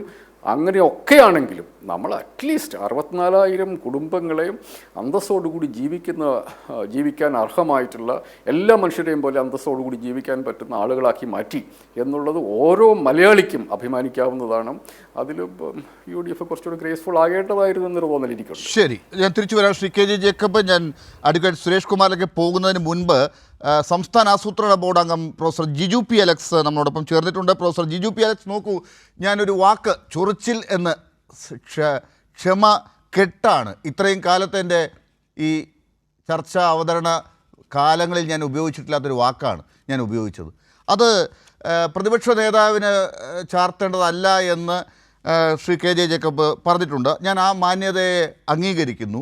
പക്ഷേ ചൊറിച്ചിലുള്ള ചില ആളുകളൊക്കെ പ്രതിപക്ഷ നേതാവിനെ ഉപദേശിച്ചിട്ടുണ്ട് എന്നുള്ളത് പരോക്ഷമായി ശ്രീ KJ ജേക്കബ് ഇവിടെ പറഞ്ഞിട്ടുണ്ട്. നമ്മുടെ സംസ്ഥാനത്ത് ശാസ്ത്ര സാങ്കേതിക, താങ്കൾ തന്നെ ഇന്ന് എഴുതി കണ്ടതുപോലെ പാരിസ്ഥിതിക സാമ്പത്തിക മേഖലകളിലൊക്കെ വൈദഗ്ധ്യമുള്ള ആളുകളുടെ ശുപാർശകളും ഒപ്പുവെക്കലുകളും സാക്ഷ്യപ്പെടുത്തലുകളും ഒക്കെയാണ് ഇവിടെ നടന്നത്. ഇന്നലെ മിനിഞ്ഞാന്നോ വൈകുന്നേരം പിണറായി വിജയൻ്റെ തലയ്ക്കകത്ത് എന്തോ തോന്നിയ ഒരു തോന്നലിൻ്റെ പ്രഖ്യാപനമാണ് ഇന്ന് ദിവസം ഇവിടെ നടന്നത് എന്ന അർത്ഥത്തിലുള്ള വ്യാഖ്യാനങ്ങളൊക്കെ നടക്കുന്നത്. ഈ 4.5 വർഷക്കാലം ചെയ്ത കാര്യങ്ങളെ താങ്കൾക്കൊരു 3 മിനിറ്റിൽ എന്ത് പറഞ്ഞ് ആളുകളെ ബോധ്യപ്പെടുത്താനാകും? എനിക്ക് വളരെയധികം അത്ഭുതം തോന്നിയ ഒന്നാണ് അവരുടെ പ്രതികരണം, പ്രത്യേകിച്ച് വിദഗ്ധരുടെ പ്രതികരണം. കാരണം ഇതിനകത്ത് പ്രത്യേകിച്ച് അത്ഭുതപ്പെടേണ്ടതായിട്ടൊന്നുമില്ല. 1952 മുതൽ ഇവിടെ ദാരിദ്ര്യ നിർമ്മാർജ്ജന പരിപാടികൾ നടക്കുന്നുണ്ട് ഇന്ത്യയിൽ. തീർച്ചയായും അതിൻ്റെ ഗുണഫലമായി വർഷങ്ങൾക്ക് ശേഷം ദാരിദ്ര്യം കുറഞ്ഞിട്ടുമുണ്ട്, അതിനൊന്നും യാതൊരു സംശയവുമില്ല. ആ ദാരിദ്ര്യം കുറഞ്ഞ പ്രക്രിയയിൽ ഏറ്റവും മുൻപന്തിയിൽ നിൽക്കുന്നത് കേരളമാണ്. കേരളത്തിന് അഭിമാനിക്കാൻ വകയുണ്ട്. ഇതിന് മുമ്പ് തന്നെ ദാരിദ്ര്യ നിർമ്മാർജ്ജനത്തിൻ്റെ വളരെ വ്യത്യസ്തമായ ചില പാതകൾ വെട്ടിത്തുറന്ന ഒരു സംസ്ഥാനം കൂടിയാണ് കേരളം. ഇപ്പോൾ 26-27 വർഷം മുമ്പ് നമ്മൾ ജനകീയാസൂത്രണം പ്രഖ്യാപിച്ചു. യഥാർത്ഥത്തിൽ എന്താണ് അതുകൊണ്ട് സംഭവിച്ചത്? കേരളത്തിലെ അങ്ങോളം ഇങ്ങോളമുള്ള ഗ്രാമപഞ്ചായത്തുകളിൽ, അതുപോലെ തന്നെ കോർപ്പറേഷനുകളിലും മുനിസിപ്പാലിറ്റികളിലൊക്കെ ദാരിദ്ര്യ നിർമ്മാർജ്ജന പരിപാടികൾ ഊർജിതമായി എന്ത് വേണമെങ്കിലും അവർക്ക് ചെയ്യാമെന്നുള്ള സാധ്യത കൈവന്നു. അത് വളരെ ഫലപ്രദമായിട്ട് വിനിയോഗിക്കുകയും ചെയ്തു. അപ്പോൾ എന്നോടൊപ്പം അഡ്വക്കേറ്റ് സുരേഷ് കുമാറുണ്ട്. അദ്ദേഹത്തിന് അറിയാം, അദ്ദേഹം ഉൾപ്പെടെയുള്ള ജനപ്രതിനിധികൾ എത്രയോ മനോഹരമായിട്ടാണ് ദാരിദ്ര്യ നിർമ്മാർജ്ജന പരിപാടികൾ ആവിഷ്കരിക്കുകയും നടപ്പാക്കുകയും ചെയ്തത്. പ്രതിബദ്ധതയുള്ള ഏത് പ്രാദേശിക നേതാവും, പ്രത്യേകിച്ച് തദ്ദേശഭരണ സ്ഥാപനങ്ങളുടെ നേതൃത്വത്തിലുള്ളവർ ഇത് വളരെ ഭംഗിയായിട്ട് ചെയ്തിട്ടുണ്ട്. അത് കഴിഞ്ഞതിന് ശേഷവും നീതി ആയോഗിൻ്റെ പുതിയ സാങ്കേതിക വിദ്യ അനുസരിച്ച്, അല്ലെങ്കിൽ സങ്കേതം ഉപയോഗിച്ചുകൊണ്ട് ദാരിദ്ര്യരേഖയെ പുനർനിർവചിക്കുന്ന ആ പ്രക്രിയ അവർ പൂർത്തീകരിക്കാൻ ശ്രമിച്ചു. അത് ചെയ്യുമ്പോൾ പോലും കേരളം എപ്പോഴും മുൻപന്തി തന്നെയാണ്. വളരെ മനോഹരമായിട്ട് നമുക്ക് തന്നെ കവച്ചു വയ്ക്കാൻ കഴിഞ്ഞു. ദാരിദ്ര്യത്തെ നമുക്ക് ഇല്ലാതാക്കാൻ കഴിഞ്ഞിട്ടുണ്ട്. പക്ഷേ അതിന് ശേഷവും അതിദാരിദ്ര്യത്തിൻ്റെ ചില തുരുത്തുകൾ അവശേഷിക്കുന്നുണ്ടെന്നുള്ളത് മനസ്സിലാക്കുന്നു. നമ്മുടെ ചുറ്റും സംഭവിച്ചു പോകാവുന്ന ഒന്നാണ്, അത് ആകസ്മികമായിട്ടുള്ള കാരണങ്ങൾ കൊണ്ടായിരിക്കാം. അതുകൊണ്ട് അമർത്യ സെൻ പറഞ്ഞതുപോലെ കേവലം വരുമാനം മാത്രമല്ല, മറിച്ച് മനുഷ്യൻ്റെ ജീവിതം അസാധ്യമാക്കുന്ന തരത്തിലുള്ള വിവിധങ്ങളായിട്ടുള്ള പ്രശ്നങ്ങൾ വരുമ്പോൾ അതിനെ അതിജീവിക്കാൻ കെൽപ്പില്ലാത്ത ഒരു മനുഷ്യന് വലിയ തോതിലുള്ള സഹായം ആവശ്യമാണ്. ഇവിടെ എന്താ വളരെ ലളിതമാണ്. ഗവൺമെൻറ് അങ്ങനെയുള്ള ആൾക്കാരെ കണ്ടുപിടിക്കാൻ ഒരു മാർഗ്ഗം ആവിഷ്കരിച്ചു. അതിൻ്റെ അടിസ്ഥാനത്തിൽ അവരെ കണ്ടുപിടിച്ചതിന് ശേഷം കേരളത്തിൻ്റെ ഏതാണ്ട് സുശക്തം എന്ന് തന്നെ പറയാവുന്ന തദ്ദേശഭരണ സ്ഥാപനങ്ങളുടെ സംവിധാനങ്ങൾ ഉപയോഗിച്ച് അവർക്ക് ആവശ്യമുള്ള ഓരോരോ കാര്യങ്ങൾ അതാത് സമയത്ത് നൽകാൻ ശ്രമിച്ചു. 4 വർഷം കഴിഞ്ഞപ്പോൾ ഇവർക്കിതെല്ലാം കിട്ടുന്നുണ്ടെന്ന് ഉറപ്പാക്കി. അത് സ്ഥിരമായി കിട്ടുന്നുണ്ടെന്ന് ഉറപ്പാക്കി. സ്ഥിരമായി കിട്ടിയതിൻ്റെ പേരിൽ ഒരു ഗവൺമെൻറ് പ്രഖ്യാപിക്കുന്നു ഇത്രയും പേരെ വിവിധങ്ങളായിട്ടുള്ള മാർഗ്ഗങ്ങളിലൂടെ അവർക്കുണ്ടായിരുന്ന വിഷമങ്ങൾ താൽക്കാലികമായിട്ടെങ്കിലും പരിഹരിച്ചുകൊണ്ട്. ഉദാഹരണത്തിന് ഞാനൊരു കാര്യം പറയാം. ഇതിൻ്റെ റിപ്പോർട്ടൊന്ന് വന്നിട്ടുണ്ട്. ആ റിപ്പോർട്ടിൽ പറഞ്ഞിരിക്കുന്നത് ഏതാണ്ട് 10-22,000 ആൾക്കാർക്ക് സ്ഥിരമായി ഭക്ഷണം കൊടുക്കുന്നു. അപ്പം നമുക്ക് വേണമെങ്കിൽ ചോദിക്കാം, നാളെ ഭക്ഷണം കിട്ടിയില്ലെങ്കിലോ? നാളെ ഭക്ഷണം കിട്ടുമെന്ന് ഉറപ്പാക്കാനുള്ള ഒരു ഭരണ സംവിധാനമുണ്ട്. അത് സംസ്ഥാന ഗവൺമെൻറ് അല്ല ചെയ്യുന്നത്, അത് തദ്ദേശഭരണ സ്ഥാപനങ്ങളാണ്. തദ്ദേശഭരണ സ്ഥാപനങ്ങൾ ചെയ്യുന്നതിന് വേണ്ടി സംസ്ഥാന ഗവൺമെൻറ് നേരിട്ട് നിയന്ത്രിക്കുന്ന വകുപ്പുകളെ കൂടി അതിൽ ഉൾപ്പെടുത്തിയിരിക്കുന്നു, അവരെ കൂടി ചുമതലപ്പെടുത്തിയിരിക്കുന്നു. ഇതൊരു ഏകോപനം വലിയ തോതിൽ സാധ്യമാണ്. നമ്മളെന്താണ് നമ്മുടെ ഡെവലപ്മെൻറ്റ് ഏജൻസി എന്നുള്ളതുകൊണ്ട് ഉദ്ദേശിക്കുന്നത്? മനുഷ്യൻ്റെ വിവിധങ്ങളായിട്ടുള്ള ആവശ്യങ്ങൾ നിർവഹിക്കാൻ വേണ്ടിയിട്ടാണ്. അവരെ ഒരൊറ്റ പ്ലാറ്റ്ഫോമിൽ കൊണ്ടുവരാൻ കഴിഞ്ഞു, അവരെ കൃത്യമായി മോണിറ്റർ ചെയ്യാൻ കഴിഞ്ഞു, നിർബന്ധപൂർവ്വം അത് ചെയ്തേ പറ്റൂ എന്ന് നിഷ്കർഷിക്കാൻ കഴിഞ്ഞു. നിരന്തരമായി അത് മോണിറ്ററിംഗ് നടത്തി, ഇവാലുവേഷൻ നടത്തി. ഏറ്റവും അവസാനം എനിക്ക് നേരിട്ട് അറിയാവുന്നതാണ്, ഏറ്റവും അവസാനം ഈ പ്രഖ്യാപനം നടക്കുന്നതിന് ഏതാണ്ട് 2 മാസം മുമ്പ് ഈ പറഞ്ഞിട്ടുള്ള കാര്യങ്ങളൊക്കെ ശരിയാണോ എന്നത് വീണ്ടും ഫീൽഡിൽ പരിശോധന നടത്തി. ഫീൽഡ് പരിശോധന നടത്തിയതിൻ്റെ ഭാഗമായിട്ട് സോഷ്യൽ ഓഡിറ്റിംഗ് നടത്തി. സോഷ്യൽ ഓഡിറ്റിങ്ങിനകത്ത് വന്ന റിപ്പോർട്ടുകളിനകത്ത് ചില സ്ഥലങ്ങളിൽ ഗ്യാപ്പുണ്ടെന്ന് മനസ്സിലാക്കി. ആ ഗ്യാപ്പുകൾ ഒന്നൊന്നായിട്ട് പരിഹരിച്ചു. അത് തദ്ദേശഭരണ വകുപ്പ് മന്ത്രി നേരിട്ടിരുന്ന ഓരോരോ പഞ്ചായത്തുകളിൽ ഓരോരുത്തരുടെയും 64,006 പേരുടെ ഡാറ്റാ ബേസ് ഉണ്ടെന്നുള്ളത് കൂടി നമ്മൾ ഓർക്കണം. അതൊരു MIS ആണ്, ഒരു മാനേജ്മെൻറ്റ് ഇൻഫർമേഷൻ സിസ്റ്റത്തിൽ കൃത്യമായി ഡാറ്റാ ബേസ് ഉണ്ട്. ഓരോരുത്തരുടെ വീട്ടിൽ എന്തൊക്കെ ആവശ്യമെന്നുള്ളതിനെ സംബന്ധിച്ച് ഇലക്ട്രോണിക് ഡാറ്റയുണ്ട്. ആ ഇലക്ട്രോണിക് ഡാറ്റ ഉപയോഗിച്ച് അത്യന്താധുനികമായിട്ടുള്ള സംവിധാനങ്ങളോടുകൂടിയാണ് ആ മോണിറ്ററിംഗ് നടത്തിയിട്ടുള്ളത്. അവർക്കത് പറയാനുള്ള എല്ലാ അവകാശമുണ്ട്. കാരണം ഗവൺമെൻറ് അത് ചെയ്തിട്ടാണ്, അത് ചെയ്യാതെ പറയുന്നതല്ല എന്നുള്ളതാണ്. എനിക്ക് ഈ വിദഗ്ധരെ സംബന്ധിച്ചിടത്തോളം പറയാനുള്ളത്, കഴിഞ്ഞ 4 വർഷമായിട്ട് ഇതിൻ്റെ ഈ മാർഗ്ഗങ്ങളെക്കുറിച്ച്, രീതിശാസ്ത്രത്തെക്കുറിച്ചൊക്കെ നിരവധി, നേരത്തെ ശ്രീ ജേക്കബ് ഇവിടെ പറഞ്ഞതുപോലെ നിരവധിയായിട്ടുള്ള എഴുത്തുകുത്തുകൾ, ലേഖനങ്ങൾ, പബ്ലിക്കേഷൻസ് ഒക്കെ വന്നിട്ടുണ്ട്. ഒന്ന് ഗൂഗിൾ ചെയ്താൽ കിട്ടുന്ന കാര്യങ്ങളേ ഉള്ളൂ. അവർക്ക് പറയാമായിരുന്നു എന്താണ്, ഇത് ശരിയല്ല, ഇങ്ങനെയല്ല ദാരിദ്ര്യം നിങ്ങൾ നിർണ്ണയിക്കേണ്ടത്, ഇങ്ങനെയല്ല ദാരിദ്ര്യ നിർമ്മാർജ്ജനം നടത്തേണ്ടത്, നിങ്ങൾക്ക് വ്യത്യസ്തമായൊരു പാത സ്വീകരിക്കാം. ഇതൊന്നുമല്ല. നമ്മളൊരു കാര്യം മനസ്സിലാക്കണം, നമ്മൾ ജനകീയാസൂത്രണം ഉണ്ടാക്കിയിട്ടുള്ളത് പാർട്ടിസിപ്പേറ്ററി അപ്രോച്ചാണ്. അത് ലോകമെമ്പാടും അംഗീകരിച്ചിട്ടുള്ള ഒരു മാർഗ്ഗമാണ് താനും. അതിൻ്റെ അടിസ്ഥാനത്തിൽ നമ്മളുണ്ടാക്കിയിട്ടുള്ള തദ്ദേശ സ്വയംഭരണ സംവിധാനത്തിൽ വീണ്ടും പങ്കാളിത്ത സങ്കേതങ്ങൾ ഉപയോഗിച്ചുകൊണ്ട് ദാരിദ്ര്യത്തെ കണ്ടുപിടിക്കുന്നതിന് എന്താണ് കുഴപ്പം? എൻ്റെ അഭിപ്രായത്തിൽ നാളെ ലോകം പഠിക്കാൻ പോകുന്നത് ഈ പറയുന്ന ദാരിദ്ര്യ നിർമ്മാർജ്ജനത്തിൻ്റെ മാതൃകയെക്കുറിച്ചായിരിക്കും. ഒരു സംശയവും വേണ്ട. കേരളം അതാണ് ചെയ്യേണ്ടത്. കേരളം സംശയം വേണ്ട. മറ്റിടങ്ങളിൽ നിന്ന് വ്യത്യസ്തമായി നിരവധി അക്കാഡമിക് വിദഗ്ധർ ഇതിൻ്റെ കാര്യങ്ങൾ അന്വേഷണങ്ങളുമായിട്ട് മുന്നോട്ട് വന്നിട്ടുണ്ട്. കേരളത്തിൽ എങ്ങനെയാണ് ഇത് സംഭവിക്കുന്നത്, എന്താണ് നിങ്ങളുടെ സാമൂഹ്യ സംവിധാനങ്ങൾ, എന്താണ് നിങ്ങളുടെ മുഴുവൻ അഡ്മിനിസ്ട്രേറ്റീവ് സംവിധാനങ്ങൾ, ഇതൊക്കെ അന്വേഷിച്ച് തുടങ്ങിയിരിക്കുന്നു. How did you coordinate things എന്നുള്ളത് ചോദിച്ചു തുടങ്ങിയിട്ടുണ്ട്. അപ്പോൾ ഇതുകൊണ്ട് അതിനെ ആ രൂപത്തിൽ കാണുകയാണ് വേണ്ടത്. ബലഹീനതകളില്ലാതെന്ന് ഞാൻ പറയുന്നില്ല, ബലഹീനതകൾ ഉണ്ടാവാം. അവിടെ ഇവിടെയൊക്കെ ആരുടെയെങ്കിലുമൊക്കെ കഴിവില്ലായ്മ കൊണ്ടോ അല്ലെങ്കിൽ താല്പര്യമില്ലായ്മ കൊണ്ടോ അവരുടെ കാര്യക്ഷമതയില്ലായ്മ കൊണ്ടോ ഒക്കെ ചിലപ്പോൾ ചില പ്രശ്നങ്ങൾ സംഭവിച്ചേക്കാം. പക്ഷേ നമ്മൾ ഈ മുഴുവൻ നടത്തിയിട്ടുള്ള ഈ നേട്ടങ്ങളെ, ലഭിച്ചിട്ടുള്ള ഈ നേട്ടങ്ങളെ ഇകഴ്ത്തി കാണിക്കരുത്, അതിനെ തമസ്കരിക്കരുത് എന്നുള്ളതാണ് പറയാനുള്ളത്. ശരിയാണ്. എന്തായാലും ഇന്നലെ വിദഗ്ധർ എഴുതിയ കുറിപ്പിൽ കണ്ട ഒരു കാര്യം, പ്ലാനിംഗ് ബോർഡുമായിട്ടെങ്കിലും അറ്റ്ലീസ്റ്റ് മുഖ്യമന്ത്രിക്കൊന്ന് സംസാരിക്കാമായിരുന്നു. അതൊരു കാര്യം എനിക്ക് പറയണമെന്നുണ്ട്. അത് നമ്മളൊരു കാര്യം മനസ്സിലാക്കേണ്ടത്, 13ാം പഞ്ചവത്സര പദ്ധതി 2017 പ്ലാനിംഗ് ബോർഡ് തയ്യാറാക്കുമ്പോൾ നമ്മൾ ആദ്യം ചെയ്യുന്നത് സമീപന രേഖയാണ്, അപ്രോച്ച് പേപ്പർ. ആ അപ്രോച്ച് പേപ്പർ വെബ്സൈറ്റിലുണ്ട്. പ്ലാനിംഗ് ബോർഡിൻ്റെ വെബ്സൈറ്റിൽ പോയി കഴിഞ്ഞാൽ ഡൗൺലോഡ് ചെയ്യാം, മലയാളത്തിലും ഇംഗ്ലീഷിലും. അതിനകത്ത് വളരെ കൃത്യമായി ഈ അതിദാരിദ്ര്യ അനുഭവിക്കുന്നവരെ വീടാന്തരം കണ്ടെത്തി ആ അതിദാരിദ്ര്യം പരിഹരിക്കാൻ ഞങ്ങൾക്ക് ആകുമെന്ന് ഉറച്ച വിശ്വാസമുണ്ട് എന്ന് ആ ആശയം കൺസീവ് ചെയ്തിരിക്കുന്ന ഒരു പാരഗ്രാഫ് തന്നെയുണ്ട് അതിനകത്ത്. അത് കഴിഞ്ഞതിന് ശേഷം 14ാം പഞ്ചവത്സര പദ്ധതി വന്നപ്പോൾ അതിൻ്റെ കൂടുതൽ ഡീറ്റെയിൽസ് ആ സമീപന രേഖയിലുണ്ട്. അപ്പോൾ അതുകൊണ്ട് അന്ന് മുതൽ ആരംഭിച്ചിട്ടുള്ള ആ ഒരു ആശയം അത് വളർന്ന് വികസിച്ച് ഈ തരത്തിൽ എത്തുക ചെയ്തത് ഇത് പ്ലാനിംഗ് ബോർഡായിട്ട് ആലോചിച്ചിട്ട് തന്നെയാണ്. പ്ലാനിംഗ് ബോർഡ് തന്നെ പ്രസിദ്ധീകരിച്ചിട്ടുള്ള സമീപന രേഖയിൽ അതുണ്ട്. തീർച്ചയായിട്ടും അത് പറയുന്നതിനകത്ത് അർത്ഥമില്ല. തീർച്ചയായിട്ടും. എൻ ശ്രീകുമാർ കൂടി നമ്മളോടൊപ്പം ചേർന്നിട്ടുണ്ട്. ഞാൻ സുരേഷ് കുമാറിലേക്ക് പോയിട്ട് ശ്രീകുമാറിലേക്ക് വരാം. ഇപ്പോൾ ശ്രീകുമാർ കൂടി കേൾക്കേണ്ട കാര്യങ്ങളാണല്ലോ ഇതൊക്കെ. എന്നിട്ട് ഞാൻ ചോദ്യത്തിലേക്ക് വരാം. ശ്രീകുമാർ, നോക്കൂ, അഡ്വക്കേറ്റ് സുരേഷ് കുമാർ ഇപ്പോൾ ഇവിടെ എല്ലാവരും പറഞ്ഞതിൽ നിന്നൊക്കെ വ്യക്തമായി നമുക്ക് മനസ്സിലാകുന്ന കാര്യം ഇതൊരു അത്ഭുതവുമില്ലാത്ത കാര്യമാണ്. ഇത്രയധികം പ്രചാരം തന്നത് ഒരക്ഷരം പോലും വായിക്കാതെ, ഗൂഗിൾ ചെയ്ത് നോക്കാതെ, ഈ കഴിഞ്ഞ 4.5 വർഷം എന്താണ് ഈ കാര്യത്തിൽ സംഭവിച്ചത് എന്നൊന്നും അറിയാതെ തോന്നിയതൊക്കെ വിളിച്ചു പറഞ്ഞത് വഴി ഈ പദ്ധതിക്ക് ഇപ്പോൾ കിട്ടിയിരിക്കുന്ന വലിയ റീച്ചും പബ്ലിസിറ്റിയുമാണ്.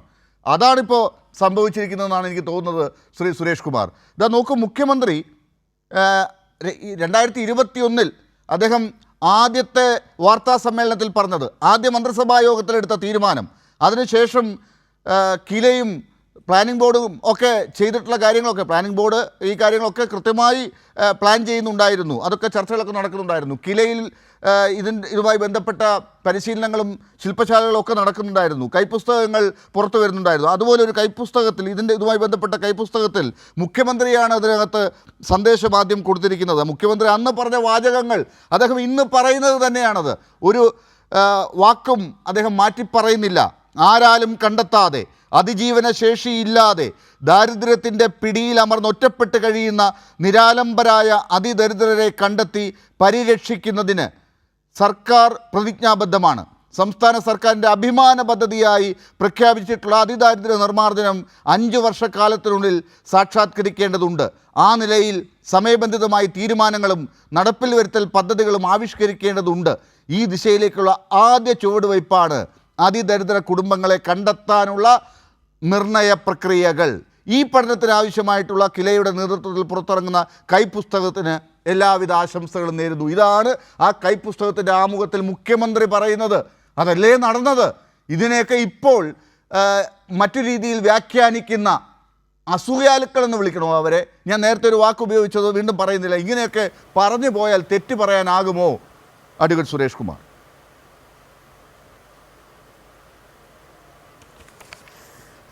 അല്ല, ഇവിടെ ഇന്നിപ്പോൾ വളരെ അത്യാവശ്യം സമയമെടുത്തുകൊണ്ട് കേരളത്തിൻ്റെ മുഖ്യമന്ത്രി ഈ നേട്ടം ആർജിച്ചെടുത്തതിന് പിന്നിലെ ആ ഒരു പ്രോസസ്സിനെ സംബന്ധിച്ച് വളരെ കൃത്യമായി പറഞ്ഞിട്ടുണ്ട്.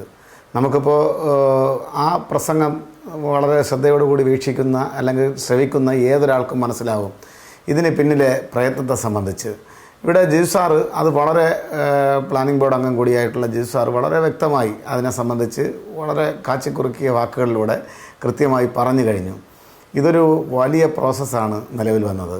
ആ കേരളം അതിദരിദ്ര വിമുക്ത സംസ്ഥാനമായി പ്രഖ്യാപിക്കപ്പെട്ട ഈ നവംബർ 1 കേരളത്തിൻ്റെ പ്രതിപക്ഷ നേതാവിൻ്റെ രാഷ്ട്രീയ ഉത്തരവാദിത്വം അദ്ദേഹം പറഞ്ഞല്ലോ, അത് അദ്ദേഹം പ്രതിപാദിച്ചു. തട്ടിപ്പിലൂടെ കൊട്ടാരം പണിയുന്നവരെന്നാണ് അദ്ദേഹം പ്രസംഗിച്ച് അദ്ദേഹത്തിൻ്റെ അഭിപ്രായം ഇതിലൂടെ രേഖപ്പെടുത്തിയിരിക്കുന്നത്. നിങ്ങൾ നോക്കൂ എത്രമാത്രം മ്ലേച്ഛമായിട്ടാണ്. അംഗീകരിക്കാനുള്ള മടി നമുക്ക് മനസ്സിലാക്കാം. പക്ഷേ ഈ തട്ടിപ്പിൻ്റെ കൊട്ടാരം പണിതവർ എന്ന് പറഞ്ഞത് ആരെയാണ്? ഇവിടെ കേരളത്തിൽ 40% വരുന്ന തദ്ദേശ സ്വയംഭരണ സ്ഥാപനങ്ങൾ ഐക്യജനാധിപത്യ മുന്നണി നേതൃത്വം നൽകുമ്പോൾ അവരും വളരെ ആവേശത്തോടു കൂടി അവരുടെ പഞ്ചായത്തിൽ, മുനിസിപ്പാലിറ്റിയിൽ, കോർപ്പറേഷനിൽ, അതുപോലെ തന്നെ അവരുടെ ജനപ്രതിനിധികളായിരിക്കുന്ന ആളുകളുടെ വാർഡുകളിൽ ഈ അതിദരിദ്രരുണ്ടാവാൻ പാടില്ല, ഒരു നേരത്തെ ആഹാരം കഴിക്കാൻ ഇല്ലാത്ത ഒരാളും തലചായ്ക്കാൻ ഇടമില്ലാത്ത ഒരാളും മറ്റ് ക്ലേശ ഘടകങ്ങളും ഉപഘടകങ്ങളും അലട്ടാത്ത ഒരാൾ പോലും ഉണ്ടാവാൻ പാടില്ല എന്ന നിർബന്ധ ബുദ്ധിയോടുകൂടി കഠിന പ്രയത്നം നടത്തിയ ജനസേവകരായിട്ടുള്ള ജനപ്രതിനിധികൾ, അവർ ഏത് പാർട്ടിയെ വേണോ പ്രതിനിധീകരിച്ചോട്ടെ, അത് നമുക്ക് പ്രശ്നമുള്ള കാര്യമല്ല. ഏത് പാർട്ടി വേണോ ആയിക്കോട്ടെ, അവർ പൊതുപ്രവർത്തകരാണ്. ആ പൊതുപ്രവർത്തകരെയാണ് കേരളത്തിൻ്റെ പ്രതിപക്ഷ നേതാവെന്ന മഹനീയ സ്ഥാനം അലങ്കരിക്കുന്ന ബഹുമാന്യനായ ശ്രീ വി.ഡി. സതീശൻ ഇന്ന് തൻ്റെ വാക്കുകളിലൂടെ അപമാനിച്ചത്. ഞാൻ ഇവിടെ മറ്റൊരു കാര്യം പറഞ്ഞല്ലോ, ഇന്നിപ്പോൾ കേരളത്തിൻ്റെ ചീഫ് സെക്രട്ടറി ആ യോഗത്തിൽ പങ്കെടുത്ത ഒരാളാണ് ഞാനും ജിജു സാറും അതിൽ പങ്കെടുത്തു. കേരളത്തിൻ്റെ ബഹുമാനപ്പെട്ട ചീഫ് സെക്രട്ടറി ഇന്ന് സ്വാഗത പ്രസംഗത്തിൽ, വളരെ ചുരുക്കം സമയമാണ് അദ്ദേഹം സ്വാഗത പ്രസംഗം നടത്തിയത്. ആ സ്വാഗത പ്രസംഗത്തിൽ പറഞ്ഞ വാചകം എന്ന് പറയുന്നത്, നമ്മൾ പിന്നിട്ടിരിക്കുന്നത് നാഴികക്കല്ലാണ്, നമുക്കിനി അടുക്കേണ്ടത് ഫിനിഷിംഗ് പോയിന്റിലേക്കാണ്. ഫിനിഷിംഗ് പോയിന്റ് നമ്മൾ കടന്നിട്ടില്ല, നാഴികക്കല്ല് മാത്രമേ നമ്മൾ കടന്നിട്ടുള്ളൂ. അപ്പോൾ ആ ഫിനിഷിംഗ് പോയിന്റിനെ സംബന്ധിച്ചാണ് ഇവിടെ തർക്കം. അതായത് ബഹുമാനപ്പെട്ട തദ്ദേശ സ്വയംഭരണ വകുപ്പ് മന്ത്രി ശ്രീ എം.പി. രാജേഷ് അർത്ഥശങ്കയ്ക്കിടയില്ലാത്ത വിധം സൂചിപ്പിച്ചതുപോലെ ദാരിദ്ര്യവും അതിദാരിദ്ര്യവും എന്താണ് എന്ന് തിരിച്ചറിഞ്ഞുകൂടാത്ത ആളുകൾ, അവർക്കിതൊന്നും അവരെ ബാധിക്കുന്നതല്ല. അവരെ സംബന്ധിച്ച് ഞാനിവിടെ പറയാൻ ആഗ്രഹിക്കുന്നില്ല, ശീതീകരിച്ച മുറികളിലിരുന്നു കൊണ്ട് അവർക്ക് ഈ രൂപത്തിലുള്ള എന്ത് പ്രസ്താവനകൾ വേണമെങ്കിലും നടത്താൻ സാധിക്കും. അങ്ങനെയുള്ള ആളുകൾ തുടർച്ചയായി പറയുന്നതിന് കേരളം കൽപ്പിക്കുന്ന വില എന്ന് പറയുന്നത് വളരെ മ്ലേച്ഛമായിട്ടുള്ള ഒരു അംഗീകാരം മാത്രമേ അവർക്ക് നൽകുന്നുള്ളൂ എന്നുള്ളതാണ്. അതെന്താണ് പ്രശ്നം? ദാരിദ്ര്യം ആദ്യം എന്താണെന്നറിയണം. അത് കഴിഞ്ഞ് വേണം അതിദാരിദ്ര്യം എന്താണെന്ന് നമ്മൾ മനസ്സിലാക്കേണ്ടത്. അതിദാരിദ്ര്യത്തിൽ കിടക്കുന്ന ആളുകൾ, ഒരു നേരം ആഹാരം കഴിക്കാനില്ലാത്തവർ, തലചായ്ക്കാൻ ഇടമില്ലാത്തവർ, രോഗാതുരരായി പലവിധ കഷ്ടപ്പാടുകളും അനുഭവിക്കുന്നവർ, പല രൂപത്തിലുള്ള സർട്ടിഫിക്കറ്റും കിട്ടാതെ തങ്ങളുടെ കിടപ്പാടം പോലും, ഉള്ള കിടപ്പാടം പോലും സ്വന്തമായില്ലാത്തവർ, ഇത്തരത്തിലുള്ള പല ക്ലേശഘടകങ്ങളും, ഞാൻ പരിമിതമായ സമയമായതുകൊണ്ടാണ് അതിൻ്റെ ഡീറ്റെയിലോട്ട് പോകാത്തത്, പല ക്ലേശഘടകങ്ങളും ഉപക്ലേശ ഘടകങ്ങളും അനുഭവിക്കുന്ന ജനവിഭാഗത്തെ തിരഞ്ഞെടുക്കപ്പെട്ട ഉദ്യോഗസ്ഥരാൽ, വോളണ്ടിയർമാരാൽ തരംതിരിച്ചു. ആ തരംതിരിച്ച് അവർക്ക് കൃത്യമായ സേവനം ലഭ്യമാക്കി. ഇപ്പോൾ എന്താണ്, ഭൂതക്കണ്ണാടി വെച്ച് നിരീക്ഷണ ബുദ്ധിയോടുകൂടി കണ്ടെത്തുകയാണ്, ആരെങ്കിലും ഇനി കേരളത്തിൽ ദാരിദ്ര്യം അനുഭവിക്കുന്നുണ്ടോ? ഇനി കേരളം ഒരു 5-10 വർഷം എടുത്തുകൊണ്ട് ദാരിദ്ര്യ വിമുക്ത അതി എന്നുള്ളത് നമുക്ക് വിടാം, ദാരിദ്ര്യ വിമുക്ത സംസ്ഥാനം എന്നതാണ് നമ്മുടെ ലക്ഷ്യമെങ്കിൽ ഇവർ കണ്ടെത്തുന്ന അടുത്ത വാചകം സാമ്പത്തികമായി ഉന്നമനത്തിലില്ലാത്ത കുടുംബങ്ങളെ ചൂണ്ടിക്കാണിച്ചായിരിക്കും ഈ ദാരിദ്ര്യത്തെ ഇവർ വെല്ലുവിളിക്കാൻ വേണ്ടി പോകുന്നത്. ഇവരേത് ലോകത്താണ് ജീവിക്കുന്നത്? ഇവരെന്ത് കാഴ്ചപ്പാടാണ്, ഏത് രൂപത്തിലുള്ള കാഴ്ചപ്പാടാണ് കേരളത്തിലെ ജനങ്ങൾക്ക് നൽകുന്നത്? നിങ്ങൾ നോക്കൂ, നിങ്ങൾക്ക് അധികാരം കിട്ടിയപ്പോൾ, ഐക്യ ജനാധിപത്യ മുന്നണിക്ക് കേരളത്തിൽ അധികാരം കിട്ടിയ സന്ദർഭങ്ങളിലെല്ലാം പരസ്പരം കലഹിച്ചും ഈ കട്ട മുതൽ വീതം വെക്കുന്നതിനെ ചൊല്ലിയുള്ള തർക്കങ്ങളിൽ ഏർപ്പെട്ടും ഈ നാടിനെ കുട്ടിച്ചോറാക്കുന്ന സമീപനം സ്വീകരിച്ച ആളുകളാണ് ഐക്യ ജനാധിപത്യ മുന്നണിയുടെ നേതാക്കന്മാർ. അത് പല വാചകങ്ങളാൽ നമ്മുടെ മുമ്പിൽ ഇപ്പോഴും നിങ്ങളുടെ ആർക്കൈവ്സിലടക്കം, കൈരളിയുടെ അടക്കം ആർക്കൈവ്സിലൂടെ കാണാവുന്നതാണ്. ഇവിടെ ഇടതുപക്ഷ ജനാധിപത്യ മുന്നണി, ഒന്നാം പിണറായി സർക്കാർ, അതിനു മുമ്പേയും സർക്കാരുകളുണ്ട്, ആ സർക്കാരുകളുടെ നേട്ടങ്ങളെ സംബന്ധിച്ച് ഞാനിപ്പോൾ പറയുന്നില്ല. ഭൂപരിഷ്കരണ ബില്ലും വിദ്യാഭ്യാസ ബില്ലിലും തുടങ്ങി ജനകീയാസൂത്രണവും സാക്ഷര കേരളമാക്കി ഈ നാടിനെ മാറ്റുന്ന പ്രക്രിയയിലടക്കം നിർണായകമായ പങ്ക് വഹിച്ചത് ഇടതുപക്ഷ സർക്കാരുകളാണ്. നിങ്ങൾക്ക് എന്ത് മേന്മയാണ്, മെറിറ്റാണ് ഈ സംസ്ഥാനത്ത് ഐക്യ ജനാധിപത്യ മുന്നണിക്ക് അവകാശപ്പെടാനുള്ളത്? അവിടെ നിന്ന് വന്നു കഴിഞ്ഞാൽ ഇപ്പോൾ ഞങ്ങൾ മുന്നോട്ട് വെച്ചു പൊതുവിദ്യാഭ്യാസ സംരക്ഷണ യജ്ഞം, ഒരു മിഷനാണ്. നിങ്ങൾ നോക്കൂ, കേരളത്തിലെ പൊതുവിദ്യാലയങ്ങൾ, അമ്പരചുംബികളായ കെട്ടിടങ്ങൾ, ഏറ്റവും വലിയ അക്കാഡമിക് അന്തരീക്ഷം, ഏറ്റവും മികച്ച നിലയിൽ മുന്നോട്ട് പോവുകയാണ്. ആർദ്രം കേരളത്തിലെ സർക്കാർ ആശുപത്രികളെ ഇന്ന് ഉന്നമനത്തിൻ്റെ നിലയിലേക്ക് കൈപിടിച്ചാനയിച്ചത് കേരളത്തിലെ ഇച്ഛാശക്തിയുള്ള സർക്കാരാണ്. ഹരിത കേരള മിഷൻ ഒരു മാലിന്യ കൂമ്പാരമായി കേരളം മാറരുത് എന്ന നിർബന്ധ ബുദ്ധിയോടുകൂടി നടത്തിയ ഇടപെടലാണ്. ഈ രൂപത്തിൽ 4 മിഷനുകൾ രൂപീകരിച്ച് ഈ കേരളത്തെ കേരളമാക്കി മാറ്റുന്നതിന് വേണ്ടി, ഗോഡ്സ് ഓൺ കൺട്രി എന്ന അർത്ഥവത്തായ വാക്കിനോട് ചേർത്ത് നിർത്തുന്നതിന് വേണ്ടിയിട്ടുള്ള ഇടപെടൽ നടത്തിയത് ആരാണ്? കേരളത്തിലെ ഒന്നാം പിണറായി സർക്കാരും രണ്ടാം പിണറായി സർക്കാരുമാണ്. ഇതൊരു ഹോംവർക്കാണ്, കൃത്യമായി ഗൃഹപാഠം ചെയ്തുകൊണ്ടുള്ള അതികഠിനമായിട്ടുള്ള ഇടപെടൽ. ആ ഇടപെടലിനെ നിങ്ങൾക്ക് പുരപ്പുറത്ത് കയറി നിന്ന് പുച്ഛിക്കാൻ കഴിയും. പക്ഷേ യഥാർത്ഥ വസ്തുതയിലേക്ക് നിങ്ങൾ കടക്കുമ്പോൾ നിങ്ങൾ തള്ളിപ്പറയുന്നത് നിങ്ങളുടെ ഒപ്പമുള്ള 40% വരുന്ന കേരളത്തിലെ ഇടതുപക്ഷക്കാരല്ലാത്ത ജനപ്രതിനിധികളെ കൂടെയാണ് എന്നുള്ളത് നിങ്ങൾ ഓർക്കേണ്ടതായിട്ടുണ്ട്.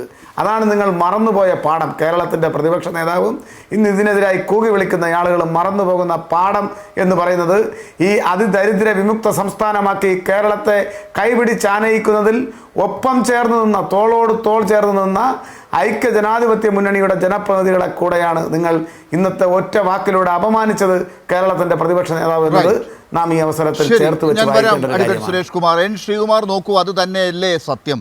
അതായത് അപമാനിച്ചത് പ്രതിപക്ഷ നേതാവ് ഇന്ന് നിയമസഭയിൽ നിന്ന് ഇറങ്ങിപ്പോയപ്പോൾ ഒരു പക്ഷേ ജാള്യതയുണ്ടാകാം അവിടെ ഇരുന്ന് ബാക്കി കേൾക്കാൻ എന്നൊക്കെ പറയുന്നവരുണ്ട്. അതൊക്കെ ആണെങ്കിൽ കൂടി അപമാനിച്ചത് ആരെയാണ്? ചേരാനല്ലൂർ പഞ്ചായത്തിൻ്റെ രാഷ്ട്രീയം ആരാണതിന്? ഏത് രാഷ്ട്രീയ പാർട്ടിക്കാണ് അവിടുത്തെ ഭരണസമിതിയിൽ ഭൂരിപക്ഷമുള്ളത്? ആരാണ് അവിടെ ഭരിക്കുന്നത്? അവരെയൊക്കെ അല്ലേ അപമാനിച്ചത്? ഇതുപോലെ എത്ര 40% തദ്ദേശ സ്വയംഭരണ സ്ഥാപനങ്ങൾ UDFൻ്റെ കയ്യിലുണ്ട് എന്നാണല്ലോ. അപ്പോൾ അവരെയൊക്കെ അപമാനിച്ച് ഈ രീതിയിൽ അവഹേളിക്കുന്നത് അവർ സഹിക്കുമോ? അവർ അംഗീകരിക്കുമോ ഈ പ്രതിപക്ഷത്തെ, സംസ്ഥാനത്തെ ഈ പ്രതിപക്ഷത്തെ? ഇന്നത്തെ അവസരം കളഞ്ഞു കുളിച്ചത് UDF അല്ലേ? നോക്കൂ ഡോക്ടർ ലാലെ, ഞാൻ കുറച്ച് സമയം എടുക്കുന്നുള്ളൂ, അതിനിടയ്ക്ക് ഇടപെട്ട് തടസ്സപ്പെടുത്തരുത്. അതായത് ഇന്ന് നമ്മൾ 1.5 കോടി രൂപ ചെലവഴിച്ച് തിരുവനന്തപുരത്ത് ഒരു വലിയ മാമാങ്കം നടത്തി ഇത് പ്രഖ്യാപിച്ചല്ലോ മുഖ്യമന്ത്രി. ആ 1.5 കോടി രൂപ ശ്രീ സുരേഷ് കുമാറിൻ്റെ പാർട്ടിയൊക്കെ ഇപ്പോൾ പൊക്കി പറയുന്ന അതിദരിദ്രർക്ക് കൊടുക്കാനുള്ള ഫണ്ടിൽ നിന്നാണ് അതെടുത്ത് നടത്തിയ ഒരു പരിപാടി. എനിക്ക് ആ പരിപാടിയിൽ പങ്കെടുത്ത മമ്മൂട്ടിയുടെ പ്രസംഗം എനിക്ക് വളരെ ഇഷ്ടപ്പെട്ടു. ആദ്യം മമ്മൂട്ടിക്ക് അദ്ദേഹം കൈരളി TV-യുടെ ചെയർമാൻ കൂടിയാണല്ലോ, അദ്ദേഹത്തെ ഞാൻ അഭിനന്ദിക്കുകയാണ് അങ്ങനെ നല്ലൊരു പ്രസംഗം നടത്തിയതിന്. എന്തായാലും വാഴ്ത്തുപാട്ടൊക്കെ ഉണ്ടാവുമെന്നൊക്കെ കരുതി, പക്ഷേ ഒന്നും ഉണ്ടായില്ല. മോഹൻലാൽ വന്നില്ല, കമലഹാസൻ വന്നില്ല. കാരണം ഇവർക്കൊക്കെ മനസ്സിലായി വെറുതെ ചരിത്രത്തിൽ ഇങ്ങനെ വസ്തുതാവിരുദ്ധമായൊരു കാര്യം പ്രഖ്യാപിച്ചിട്ട് അതിൽ സാക്ഷ്യം വഹിച്ചു എന്ന് ചരിത്രത്തിൽ രേഖപ്പെടുത്തപ്പെടേണ്ട എന്നവർക്ക് തോന്നിക്കാണും. ഈ 3 പേരും കേരളീയം പരിപാടിയിലുണ്ടായിരുന്നു, കമലഹാസനും മോഹൻലാലും മമ്മൂട്ടിയൊക്കെ. ആ കേരളീയം പരിപാടി കഴിഞ്ഞിട്ടുണ്ടായ വിവാദമൊക്കെ അവരെ ബാധിച്ചിരിക്കുക. എന്തെങ്കിലും ആട്ടെ, അതവിടെ നിൽക്കട്ടെ. പിന്നെ ഇവിടെ ഞാൻ വരുന്നതിന് മുമ്പ് നമ്മുടെ സുഹൃത്ത് ജേക്കബ് അദ്ദേഹം BD സതീശനോട് വളരെ അനുകമ്പാർഹമായ നിലപാട് സ്വീകരിക്കുന്നത് കണ്ടു.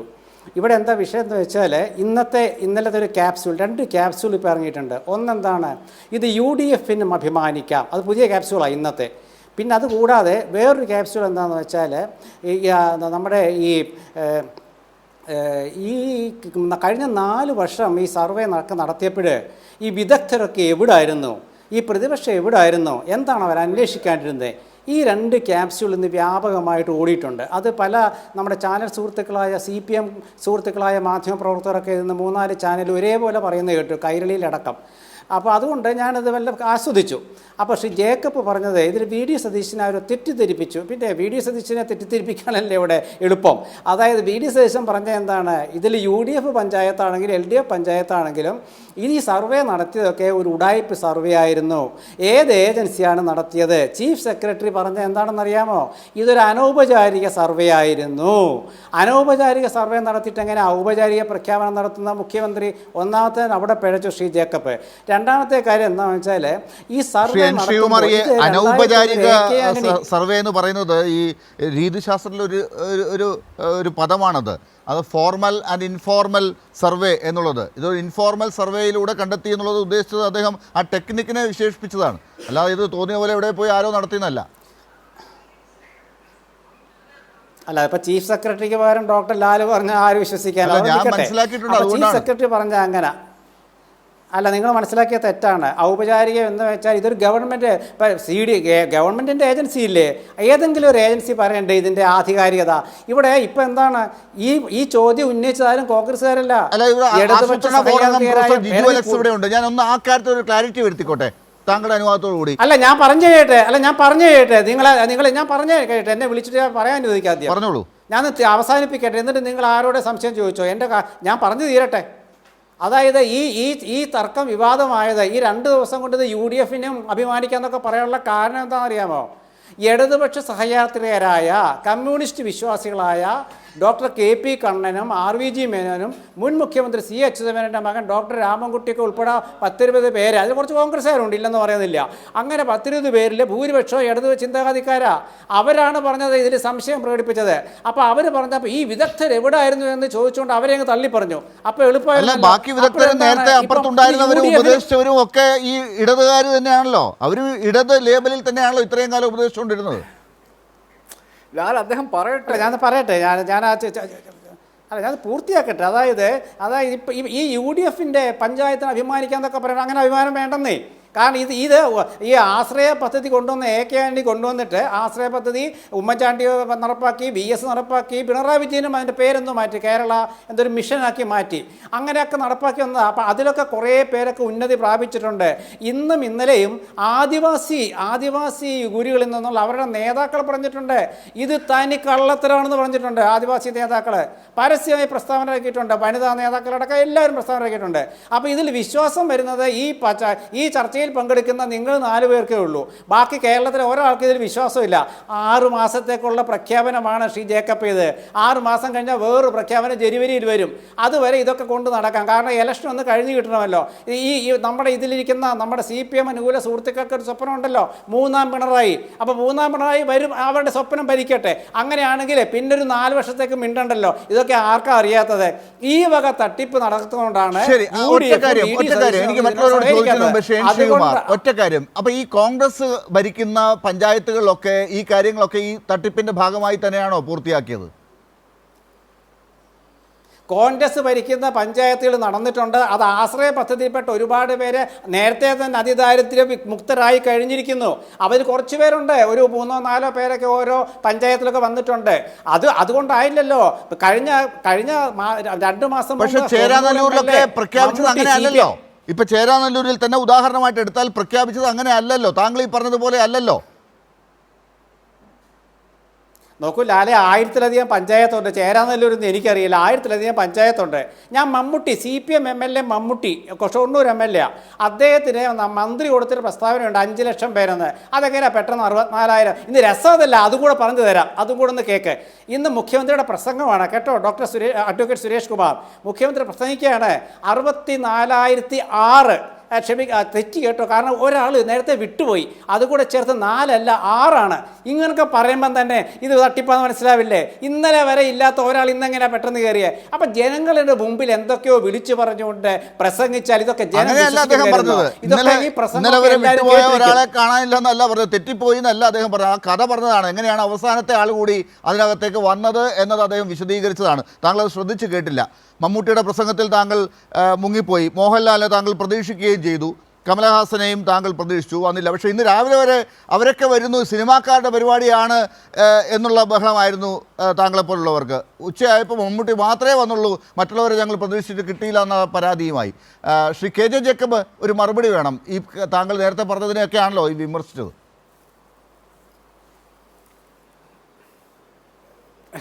എനിക്കതിനകത്ത് ശ്രീകുമാറോട് എനിക്ക് പരാതിയില്ല. അദ്ദേഹം പറഞ്ഞത് ഈ നമ്മൾ വെബ്സൈറ്റിൽ പോയാൽ ഓരോ പഞ്ചായത്തിലെയും ഓരോ മുനിസിപ്പാലിറ്റിയിലെയും ഓരോ കോർപ്പറേഷനിലെയും ഓരോ വാർഡ് തിരിച്ച് ഈ പദ്ധതിയുടെ ഗുണഭോക്താക്കളായ ആൾക്കാരുടെ പേരുണ്ട്. ഡീറ്റെയിൽസ് ഇല്ല, ഓരോ വാർഡിലെയും പേരുണ്ട്.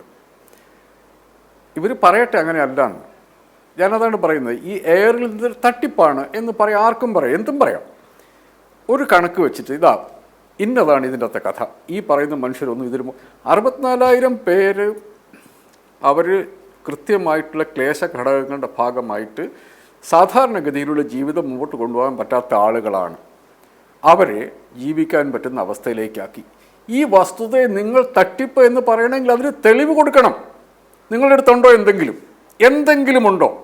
40% വരുന്ന കോൺഗ്രസ്സുകാർ ഭരിക്കുന്ന UDF ഭരിക്കുന്ന പഞ്ചായത്തുകൾ നടന്നതൊക്കെ ഇതൊക്കെ തട്ടിപ്പാണ് എന്ന് നിങ്ങൾ പറയണമെന്നുള്ള അഭിപ്രായമാണ് എനിക്കുള്ളത്. നിങ്ങൾ തന്നെയാണ് നമ്മുടെ ജനാധിപത്യ സമ്പ്രദായത്തെ മുച്ചൂടും മുടിക്കുന്നത്. ഇമാതിരിയുള്ള സ്റ്റേറ്റ്മെൻറ്റുകളാണ്. കേരളത്തിലെ 40% വരുന്ന പഞ്ചായത്തുകൾ, മറ്റു പഞ്ചായത്തുകളിൽ UDFൻ്റെ വാർഡുകൾ, ആ വാർഡ് പ്രതിനിധികളെയാണ് നിങ്ങൾ ഈ തട്ടിപ്പാണ് എന്ന് പറയുമ്പോൾ നിങ്ങൾ അപമാനിക്കുന്നത്. ഈ സർവേ നടത്തിയ ഡീറ്റെയിൽസ് നിങ്ങൾ മനസ്സിലാക്കണം. ഞാൻ ഇതിനകത്ത് വായിച്ചത് ഒരു വില്ലേജ് എക്സ്റ്റൻഷൻ ഓഫീസറുടെ, കുടുംബശ്രീ മിഷൻ്റെ സ്റ്റേറ്റ് ഓഫീസറുടെ, ഇപ്പോഴത്തെ ഒരു സർക്കാർ ഉദ്യോഗസ്ഥയുടെ, മുൻ ചീഫ് സെക്രട്ടറിയുടെ, ഇവരൊക്കെ എഴുതിയിട്ടുണ്ട് എത്രത്തോളം ബുദ്ധിമുട്ടിയാണ്, എത്രത്തോളം എഫർട്ട് എടുത്താണ് ഈ സർവേകൾ നടത്തിയിട്ടുള്ളത് എന്ന്. ഇത് മുഴുവൻ കേരളത്തിൽ നടന്നിരിക്കുന്ന കാര്യങ്ങളാണ്. ഇതിനെയാണ് നിങ്ങൾ ഒറ്റയടിക്ക് തട്ടിപ്പ് എന്ന് പറയുന്നത്. എത്രയോ ഡീറ്റെയിൽഡായിട്ട് നടന്നിരിക്കുന്ന കാര്യങ്ങളെ എളുപ്പം തട്ടിപ്പ് എന്ന് പറയുകയാണ്. നിങ്ങളിത് പറഞ്ഞുകൊണ്ടേ ഇരിക്കണം എന്നുള്ളതാണ് എൻ്റെ അഭിപ്രായം. കാരണം കേരളത്തിലെ വലിയ ഒരു വിഭാഗം മനുഷ്യർ, രാഷ്ട്രീയക്കാർ, അതിനകത്ത് LDF ഭരിക്കുന്നിടത്തെ കോൺഗ്രസ് പ്രതിനിധികളുണ്ട്, വാർഡ് പ്രതിനിധികളില്ലേ, അവർക്കിത് തോന്നിയല്ലേ ഈ തട്ടിപ്പ് എന്ന് പറയുമ്പം? അവരുടെ നടത്തിയ എഫർട്ട് പല സമയങ്ങളിലാക്കി ആളുകളുടെ വീടുകളിൽ ചെന്ന്, കാരണം ഇവർ പലർക്കും അങ്ങോട്ട് ഇറങ്ങിച്ചെന്നൊരു അപേക്ഷ കൊടുക്കാൻ പറ്റാത്ത മനുഷ്യരാണ്. അവരുടെ വീട്ടിലേക്ക് ചെന്നിട്ടാണ് ഇത് ചെയ്യുന്നത്. ഇപ്പം വേൾഡ് ബാങ്കിൻ്റെയും UNDPയുടെയും കേന്ദ്ര സർക്കാരിൻ്റെയും നീതി ആയോഗിൻ്റെയും ഒക്കെ ഡേറ്റ ഇവർക്ക് അംഗീകരിക്കാം. ഇവരുടെ പഞ്ചായത്ത് പ്രസിഡന്റുമാർ പറയുന്നത് ഇവർ സമ്മതിക്കില്ല. ഇവരുടെ പഞ്ചായത്ത് വാർഡ് മെമ്പർമാർ പറയുന്നത് സമ്മതിക്കില്ല. UDFന് ചെയ്യാനുള്ളത് ഇനി അതേ ഉള്ളൂ. കാരണം ഇത് നമ്മുടെ നാട്ടിൽ നടന്ന കാര്യമാണ്. ഇവിടുത്തെ പഞ്ചായത്ത് മെമ്പർമാരും കോർപ്പറേഷൻ മെമ്പർമാരും മുനിസിപ്പൽ വാർഡ് കൗൺസിലർമാരും കൂടി ഇറങ്ങി നടത്തിയ ഒരു പ്രവർത്തനത്തിൻ്റെ ഫലമാണ് ഇതെന്ന് നിങ്ങൾ മറന്നു പോകുന്നു. കോൺഗ്രസ്സുകാർ അത് മറന്നു പോകുന്നു. എന്നിട്ട് നിങ്ങൾ അത് മുഴുവൻ തട്ടിപ്പാണ് എന്ന് നിങ്ങൾ പറയുന്നു. അത് നിങ്ങളുടെ പ്രശ്നമാണ്. കാരണം വഴിയിലിറങ്ങി രാഷ്ട്രീയ പ്രവർത്തനം നടന്ന സാധാരണ കോൺഗ്രസ്സുകാരിൽ നിന്നും കോൺഗ്രസ് നേതൃത്വവും ശ്രീകുമാറിനെ പോലുള്ള അനലിസ്റ്റുകളും എത്രത്തോളം മാറിയിരിക്കുന്നു എന്നുള്ളൊരു തെളിവാണ് നിങ്ങൾ ആവർത്തിച്ച് പറയുന്ന ഈ കാര്യം. ഇത് തട്ടിപ്പാണെന്ന് ഒരു പഞ്ചായത്ത് മെമ്പർ പറയട്ടെ, കോൺഗ്രസ്സുകാരനായിട്ടൊരു പഞ്ചായത്ത് മെമ്പർ പറയട്ടെ, എൻ്റെ വാർഡിൽ നടന്നിരിക്കുന്നത് ഞാൻ അറിയാത്ത കാര്യങ്ങളാണ് എന്നൊരു കോൺഗ്രസ് മെമ്പർ പറയട്ടെ, ഒരു കോൺഗ്രസിൻ്റെ ഒരു മുനിസിപ്പൽ ചെയർമാൻ പറയട്ടെ. അതല്ലാതെ ഞാൻ ഈ വിദഗ്ധന്മാരുടെ പ്രശ്നമുണ്ട്. വിദഗ്ധന്മാർ എണീറ്റ് ഇന്നലെ ചോദിക്കണം, എവിടെ മാനദണ്ഡം? ഞാൻ ലാലിന് അയച്ചിട്ടുണ്ടത് 21 ഒക്ടോബറിൽ വളരെ ഡീറ്റെയിൽഡായിട്ട്. ഇത് പരിശോധിക്കുകയാണ് ശ്രീകുമാർ, ഇതൊന്നും അറിയാതെയാണ് നിങ്ങൾ ഈ പറയുന്ന ഇടതുപക്ഷക്കാരെന്ന് നിങ്ങൾ പറയുന്ന ഈ വിദഗ്ധന്മാരൊക്കെ എഴുന്നേറ്റത്. എന്ത് മാനദണ്ഡപ്രകാരമാണ്? ഇന്നലെ ഞാൻ ചർച്ചയിൽ പറഞ്ഞതാണ്, എന്ത് മാനദണ്ഡപ്രകാരമാണ് ഇത് നടത്തിയതെന്ന്. 4 വർഷം മുമ്പത്തെ പ്രിൻ്റ് അവിടെ കിടപ്പുണ്ട്, അവരറിഞ്ഞില്ല. ഈ കാലം മുഴുവൻ കേരളത്തിലെ വലിയൊരു വിഭാഗം സർക്കാർ, ഏറ്റവും താഴെത്തട്ടിലുള്ള സർക്കാർ, ഏറ്റവും മുകളിൽ മുഖ്യമന്ത്രി തുടങ്ങി ഇങ്ങോട്ട്, പക്ഷേ ഗ്രൗണ്ട് ലെവലിൽ വില്ലേജ് എക്സ്റ്റൻഷൻ ഓഫീസറും പഞ്ചായത്ത് സെക്രട്ടറിയും പഞ്ചായത്ത് മെമ്പർമാരും അടക്കമുള്ള മനുഷ്യർ നടത്തിക്കൊണ്ടിരിക്കുന്ന വളരെ കൃത്യമായിട്ടുള്ള സർക്കാർ രേഖകളുടെ അടിസ്ഥാനത്തിൽ, സർക്കാർ ഉത്തരവുകളുടെ അടിസ്ഥാനത്തിൽ, മാർഗനിർദ്ദേശങ്ങളുടെ അടിസ്ഥാനത്തിൽ, മാനദണ്ഡങ്ങളുടെ അടിസ്ഥാനത്തിൽ നടത്തിക്കൊണ്ടിരുന്ന, അതൊക്കെ എഴുതി പബ്ലിഷ് ചെയ്ത് പൊതുജനത്തിൻ്റെ ഇടയ്ക്കുള്ള കാര്യങ്ങൾ, ഇത്രയും സംഭവങ്ങളൊന്നും നടന്നതറിയാതെ ഇങ്ങനെ പിണറായി ഒരു പ്രഖ്യാപനം നടത്തുന്നു കേട്ടപ്പോൾ പെട്ടെന്ന് ഞെട്ടി എണീറ്റ് എവിടെ മാനദണ്ഡം എന്ന് ചോദിച്ചാൽ ഒരു മറുപടിയില്ല. നിങ്ങൾ തട്ടിപ്പാടെന്ന് പറയുക, അങ്ങനെ പറഞ്ഞുകൊണ്ടേ ഇരിക്കുക എന്നുള്ളതല്ലാതെ വേറെ ഒരു നിവൃത്തിയില്ല ശ്രീകുമാർ. അതിൽ പ്രതിപക്ഷ നേതാവിനെ പോലെ ജനങ്ങളുടെ ഇടയ്ക്ക് പ്രവർത്തിക്കുന്ന ഒരു മനുഷ്യൻ എങ്ങനെ ഇതിൻ്റെ അകത്ത് വന്നു പെട്ടു എന്നുള്ളത് എനിക്ക് വീണ്ടും ഞാൻ ആവർത്തിക്കുന്നു. ഈ മണ്ടത്തരം, ഈ വിദഗ്ധന്മാരിരുന്ന് പറഞ്ഞ മണ്ടത്തരം ആവർത്തിക്കുകയാണ് അദ്ദേഹം ചെയ്തത്. അദ്ദേഹത്തിൻ്റെ മണ്ഡലത്തിലെ പഞ്ചായത്ത് പ്രസിഡന്റ് അവരോട് ചോദിച്ചാൽ അവർ പറഞ്ഞു കൊടുക്കും എന്താണ് സംഭവിച്ചത് എന്ന്. പിന്നെ പ്രതിപക്ഷം എന്ന നിലയ്ക്ക് സർക്കാരിനെ എതിർക്കുകയാണ് അവരുടെ ജോലി എന്നുള്ളതുകൊണ്ട് അവരെ അതെനിക്ക് മനസ്സിലാവും. എനിക്കതിൽ പ്രശ്നം, സത്യത്തിൽ എനിക്ക് വി ഡി സതീശനോട് പ്രശ്നമില്ല. ഈ വിദഗ്ധന്മാർ എന്ന് പറയുന്ന ആളുകൾ എവിടെ മാനദണ്ഡം എന്ന് ശ്രീകുമാറിന് ജസ്റ്റിഫൈ ചെയ്യാൻ പറ്റുമോ? ആ ചോദ്യം എന്ത് മാനദണ്ഡ പ്രകാരമാണ് നിങ്ങളിത് ചെയ്തത് എന്ന് അവർ ചോദിക്കുന്നതിന് നിങ്ങൾക്ക് ജസ്റ്റിഫൈ ചെയ്യാൻ പറ്റുമോ? ഈ മാനദണ്ഡങ്ങൾ മുഴുവൻ 4 വർഷം മുമ്പ് സർക്കാർ അച്ചടിച്ചിട്ടുണ്ട്, നാട്ടുകാർക്ക് കൊടുത്തിട്ടുണ്ട്. ഇതിനനുസരിച്ച് നമ്മുടെ നാട്ടിൽ ഇറങ്ങി മനുഷ്യർ പ്രവർത്തിച്ചിട്ടുണ്ട്, പഞ്ചായത്ത് മെമ്പർമാർ പ്രവർത്തിച്ചിട്ടുണ്ട്, ആശാ വർക്കേഴ്സ് പ്രവർത്തിച്ചിട്ടുണ്ട്, സർക്കാരിൻ്റെ പലവിധ ഡിപ്പാർട്ട്മെൻറ്റുകൾ പ്രവർത്തിച്ചിട്ടുണ്ട്. അവർ 4 വർഷം ഏത് രേഖയുടെ അടിസ്ഥാനത്തിൽ പ്രവർത്തിച്ചോ ആ മാനദണ്ഡം എവിടെ എന്ന് 4 വർഷത്തിന് വന്ന ശേഷം ചോദിച്ചു കഴിയുമ്പം നിങ്ങൾ ഈ പറയുന്ന വിദഗ്ധന്മാരോട്, ഇടതുപക്ഷക്കാരാണെങ്കിൽ ഇടതുപക്ഷക്കാരോട്, അവരോട് നമ്മൾ സഹതപിക്കുക എന്നുള്ളതിൽ നമുക്ക് എന്ത് ചെയ്യാൻ വേണ്ടി പറ്റും? നാട്ടിൽ നടന്ന ഒരു കാര്യത്തെയാണ് തള്ളി പറയാൻ ശ്രമിക്കുന്നത്. അത് വിദഗ്ധന്മാരായതുകൊണ്ട് നമ്മൾ അംഗീകരിക്കണമെന്നുണ്ടോ? അത് പറയേണ്ടത് ഇതിൻ്റെ ഗുണഫലം അനുഭവിച്ച മനുഷ്യരാണ്. അവരെ അങ്ങോട്ട് കൈപിടിച്ചുയർത്തിയ ബാക്കിയുള്ള മനുഷ്യരാണ്, ജനപ്രതിനിധികളാണ്, സർക്കാർ ഉദ്യോഗസ്ഥന്മാരാണ്, ആ സംവിധാനമാണ്. അതിനെ മുഴുവൻ നമ്മളിങ്ങനെ ചാനലിൽ വന്നിരുന്നുകൊണ്ട് എവിടെ രേഖ എന്നൊക്കെ പറഞ്ഞാൽ വളരെ ദയനീയമാണ്. ഭയങ്കരമായിട്ട് ഡിസ്കണക്റ്റഡ് ആണ് റിയാലിറ്റി ആയിട്ട്. അത് മാത്രമേ പറയാനൂ. ശരി, പ്രൊഫസർ ജിജു അലക്സ് നോക്കുക. അപ്പോഴും എൻ ശ്രീകുമാർ നിഷ്കളങ്കമായിട്ടാണ് ആ കാര്യങ്ങൾ പറഞ്ഞതെന്ന് എനിക്ക് തോന്നുന്നില്ല. അദ്ദേഹം ഇപ്പോൾ പറഞ്ഞു വെച്ചതിൽ ഇൻഫോർമൽ സർവേ ആളുകളുടെ മുമ്പിലേക്ക് ഇട്ട് കൊടുത്തിരിക്കുകയാണ്. 64,005 6 മുഖ്യമന്ത്രിയുടെ ഒരു നാവിൻ്റെ പിഴവാണ് എന്ന് അവതരിപ്പിച്ചിരിക്കുകയാണ്. ഇതൊക്കെ ആണ് നാളെ പറഞ്ഞു നടക്കുക. 2 കാര്യങ്ങൾ പറയാനുണ്ട്. ഒന്ന്, ഇത് ഇൻഫോർമൽ സർവേ ആണോ എന്നുള്ളത് നേരത്തെ ശ്രീ ജേക്കബ് വിശദീകരിച്ചതുപോലെ 2021 ഗവൺമെൻറ് തന്നെ പ്രസിദ്ധീകരിച്ചിട്ടുള്ള ഒരു ഉത്തരവിൻ്റെ അടിസ്ഥാനത്തിൽ നടന്നിട്ടുള്ള സർവേയാണ്. അപ്പോൾ അതുകൊണ്ട് തന്നെ അത് ഗവൺമെൻറ് ഉത്തരവാണ് എന്നുള്ളത് നമ്മൾ മനസ്സിലാക്കണം. 2, അത് എൻ്റെ കയ്യിലുണ്ട്, ഞാൻ കാണിക്കാം. ഇതിനകത്ത് ഭക്ഷണം, ആരോഗ്യം, വരുമാനം, അതുപോലെ തന്നെ മറ്റ് വാസസ്ഥലം എന്നിങ്ങനെ 3-4 ഘടകങ്ങൾ, പ്രത്യേക വിഭാഗങ്ങൾ, ഷെഡ്യൂൾഡ് കാസ്റ്റ്, ഷെഡ്യൂൾഡ് ട്രൈബ് മുതലായിട്ടുള്ളത്, അതുപോലെ തന്നെ ഈ ട്രാൻസ്ജെൻഡർ എന്ന് പറയുന്ന സ്വാഭാവികമായിട്ടും അരികുവൽക്കരിക്കപ്പെടാൻ സാധ്യതയുള്ള വിഭാഗങ്ങൾ, അടുത്തത് HIV രോഗബാധിതർ എന്നിങ്ങനെ കേരളത്തിൽ നമുക്ക് ചുറ്റും കാണാവുന്ന വിഷമത അനുഭവിക്കുന്ന എല്ലാ വിഭാഗങ്ങളെയും അവരുടെ മുഴുവൻ വിശദാംശങ്ങളും രേഖപ്പെടുത്താൻ കഴിയുന്ന വിധത്തിലുള്ള ഒരു ക്വസ്റ്റ്യനെയറാണ് ഉണ്ടാക്കിയിട്ടുള്ളത്. ആ ക്വസ്റ്റ്യനെയറിൻ്റെ സവിശേഷത ഈ പറയുന്ന പ്രശ്നങ്ങൾ അവർ അനുഭവിക്കുന്നുണ്ടോ എന്നുള്ള വളരെ വ്യക്തമായിട്ടുള്ള ചോദ്യമാണ്. എനിക്ക് ഇതിനെക്കുറിച്ച് പറയുന്ന വിദഗ്ധരോട് ചോദിക്കാനുള്ളൊരു ചോദ്യം, നമ്മൾ സെൻസസിൻ്റെ റിപ്പോർട്ടുകൾ അംഗീകരിക്കുന്നുണ്ടല്ലോ. സെൻസസ് എടുക്കാൻ ആരാ വീട്ടിൽ നിന്ന് നമ്മുടെ വീട്ടിൽ വരുന്നത്? സെൻസസ് വകുപ്പിലെ ശാസ്ത്രജ്ഞനാണോ, അതോ ഈ പറഞ്ഞുള്ള ഏതെങ്കിലും വിദഗ്ധരാണോ വീട്ടിൽ വന്നിട്ട് വിശദാംശങ്ങൾ ശേഖരിക്കുന്നത്? വളരെ കൃത്യമായിട്ടുള്ളൊരു ഫോർമാറ്റിൽ വിശദാംശങ്ങൾ ശേഖരിച്ചു പോകുന്ന സെൻസസിന് നിയുക്തരാക്കപ്പെടുന്ന സാധാരണ ഉദ്യോഗസ്ഥരാണ്. ഇവിടെ ഇതിനുവേണ്ടി നിയുക്തരാക്കപ്പെട്ടിട്ടുള്ള ഉദ്യോഗസ്ഥർ വർഷങ്ങളായി ഗ്രാമവികസന രംഗത്ത് പ്രവർത്തിക്കുന്ന ഓഫീസർമാരാണ്. ഒരു ദിവസം രാവിലെ അവരോട് വിളിച്ചു പറഞ്ഞിട്ട് നിങ്ങൾ പോയി വിവരങ്ങൾ ശേഖരിക്കാൻ പറയുകയല്ല ചെയ്തത്. ആ വിവരങ്ങൾ ശേഖരിക്കുന്നതിന് വേണ്ടി വിശദമായിട്ടുള്ള പരിശീലനം കൊടുത്തു. അതൊരു ആപ്പ് വഴിയാണ് ശേഖരിച്ചതെന്നും കൂടി നമ്മൾ മനസ്സിലാക്കണം. ആദ്യം അവിടുത്തെ ആൾക്കാരെ പോയി കണ്ട് ആപ്പ് വഴി ഇവരുടെ വിശദാംശങ്ങൾ ശേഖരിക്കുന്നു. ഇപ്പോൾ ഞാനൊരു ചെറിയ ഉദാഹരണം മാത്രം പറയാം. ഇതിനകത്ത് ചോദിച്ചിരിക്കുന്ന ഒരു ചോദ്യം, മാനസിക വെല്ലുവിളികൾ ഉള്ളതിനാൽ ഭക്ഷണം പാചകം ചെയ്ത് കഴിക്കാനാകാത്ത കുടുംബമാണോ? അതിൻ്റെ റെസ്പോൺസ് രേഖപ്പെടുത്തേണ്ടത് ആണ് അല്ലെങ്കിൽ അല്ല എന്നുള്ളതാണ്. അപ്പോൾ ആണ് എങ്കിൽ അതിനകത്ത് ആ ക്വസ്റ്റ്യനിൽ തന്നെ എൻ്റെ അടിയിൽ അതിൻ്റെ വിശദാംശങ്ങൾ കൊടുത്തിട്ടുണ്ട്. മാനസിക അസ്വാസ്ഥ്യങ്ങൾ, മാനസിക രോഗങ്ങൾ, തീവ്ര വിഷാദരോഗം പോലെയുള്ള മാനസികാവസ്ഥകൾ ഉള്ളതിനാൽ ഭക്ഷണം പാകം ചെയ്ത് കഴിക്കാനാകാത്ത അംഗങ്ങൾ മാത്രമുള്ള കുടുംബങ്ങളെയാണ് ഈ വിഭാഗത്തിൽ പരിഗണിക്കേണ്ടത് എന്നുള്ളത് എന്യൂമറേറ്റർക്ക് കൊടുത്തിരിക്കുന്ന നിർദ്ദേശം. അതിനുശേഷം പറഞ്ഞിരിക്കുകയാണ്, സ്കീസോഫ്രീനിയ പോലെയുള്ള പ്രകടമല്ലാത്ത മാനസിക രോഗങ്ങളുടെ കാര്യത്തിൽ ഡോക്ടറുടെ കുറിപ്പടികളുണ്ടോ എന്ന് പരിശോധിക്കേണ്ടതാണ് എന്ന് പറഞ്ഞിരിക്കുന്നു. അങ്ങനെ പരിശോധിക്കാൻ അത് ആവശ്യപ്പെടുമ്പോൾ അത് എടുത്തു തരാൻ ആളില്ല എങ്കിൽ നിങ്ങൾ തൊട്ടടുത്ത വീടുകളിൽ അന്വേഷിക്കണം. അത് 1-2 വീടുകളിൽ പോരാ, ആ പ്രദേശത്ത് അന്വേഷിക്കണം. ആ മനുഷ്യന് എന്തെങ്കിലും പ്രശ്നങ്ങൾ ഉണ്ടായിട്ടുണ്ടോ, അനുഭവത്തിൽ അങ്ങനെ പ്രശ്നങ്ങളുണ്ടോ, എന്തുകൊണ്ടാണ് അയാൾ വീട്ടിന് പുറത്തിറങ്ങാതിരിക്കുന്നത്, എന്തുകൊണ്ടാണ് അയാൾ ഭക്ഷണം കഴിക്കാതിരിക്കുന്നത്, എന്തുകൊണ്ടാണ് അയാൾ വളരെ അസ്വാഭാവികമായിട്ട് പെരുമാറുന്നത്, അദ്ദേഹത്തിൻ്റെ ദാരിദ്ര്യാവസ്ഥ കാരണം ആ മാനസിക രോഗമാണ്. ഇത് എന്യൂമറേറ്റർ പരിശോധിക്കുന്നു. അത് കഴിഞ്ഞതിന് ശേഷം നേരത്തെ അദ്ദേഹം സൂചിപ്പിച്ചതുപോലെ ആ വാർഡ് മെമ്പറാണല്ലോ അവിടുത്തെ ഏറ്റവും പ്രധാനപ്പെട്ട വ്യക്തി, അദ്ദേഹം പരിശോധിക്കുന്നു. അത് കഴിഞ്ഞതിന് ശേഷം അത് പഞ്ചായത്ത് പരിശോധിക്കുന്നു. മാത്രമല്ല ഒരു എക്സ്റ്റേണലായിട്ടുള്ള ഒരു ഓഫീസറെ വെച്ചുകൊണ്ട് ഈ പറഞ്ഞിട്ടുള്ള വിശദാംശങ്ങൾ മുഴുവൻ ശരിയാണോ എന്ന് ഈ ആപ്പിലെ വിശദാംശങ്ങൾ വെച്ചിട്ട് പരിശോധിക്കുന്നു. പരിശോധിച്ചതിന് ശേഷം പഞ്ചായത്ത് കമ്മിറ്റിയിൽ അത് വരുന്നു, ഗ്രാമസഭയിൽ അത് വയ്ക്കുന്നു. ഗ്രാമസഭയിൽ നിന്ന് പഞ്ചായത്ത് കമ്മിറ്റി അന്തിമമായിട്ട് പരിശോധിക്കുന്നു. ഇതൊന്നും കൂടാതെ 20% സൂപ്പർ ചെക്ക് എന്ന് പറഞ്ഞൊരു സംഗതിയുണ്ട്. റാൻഡമായിട്ട് 20% സാമ്പിൾ ശേഖരിക്കുന്നു.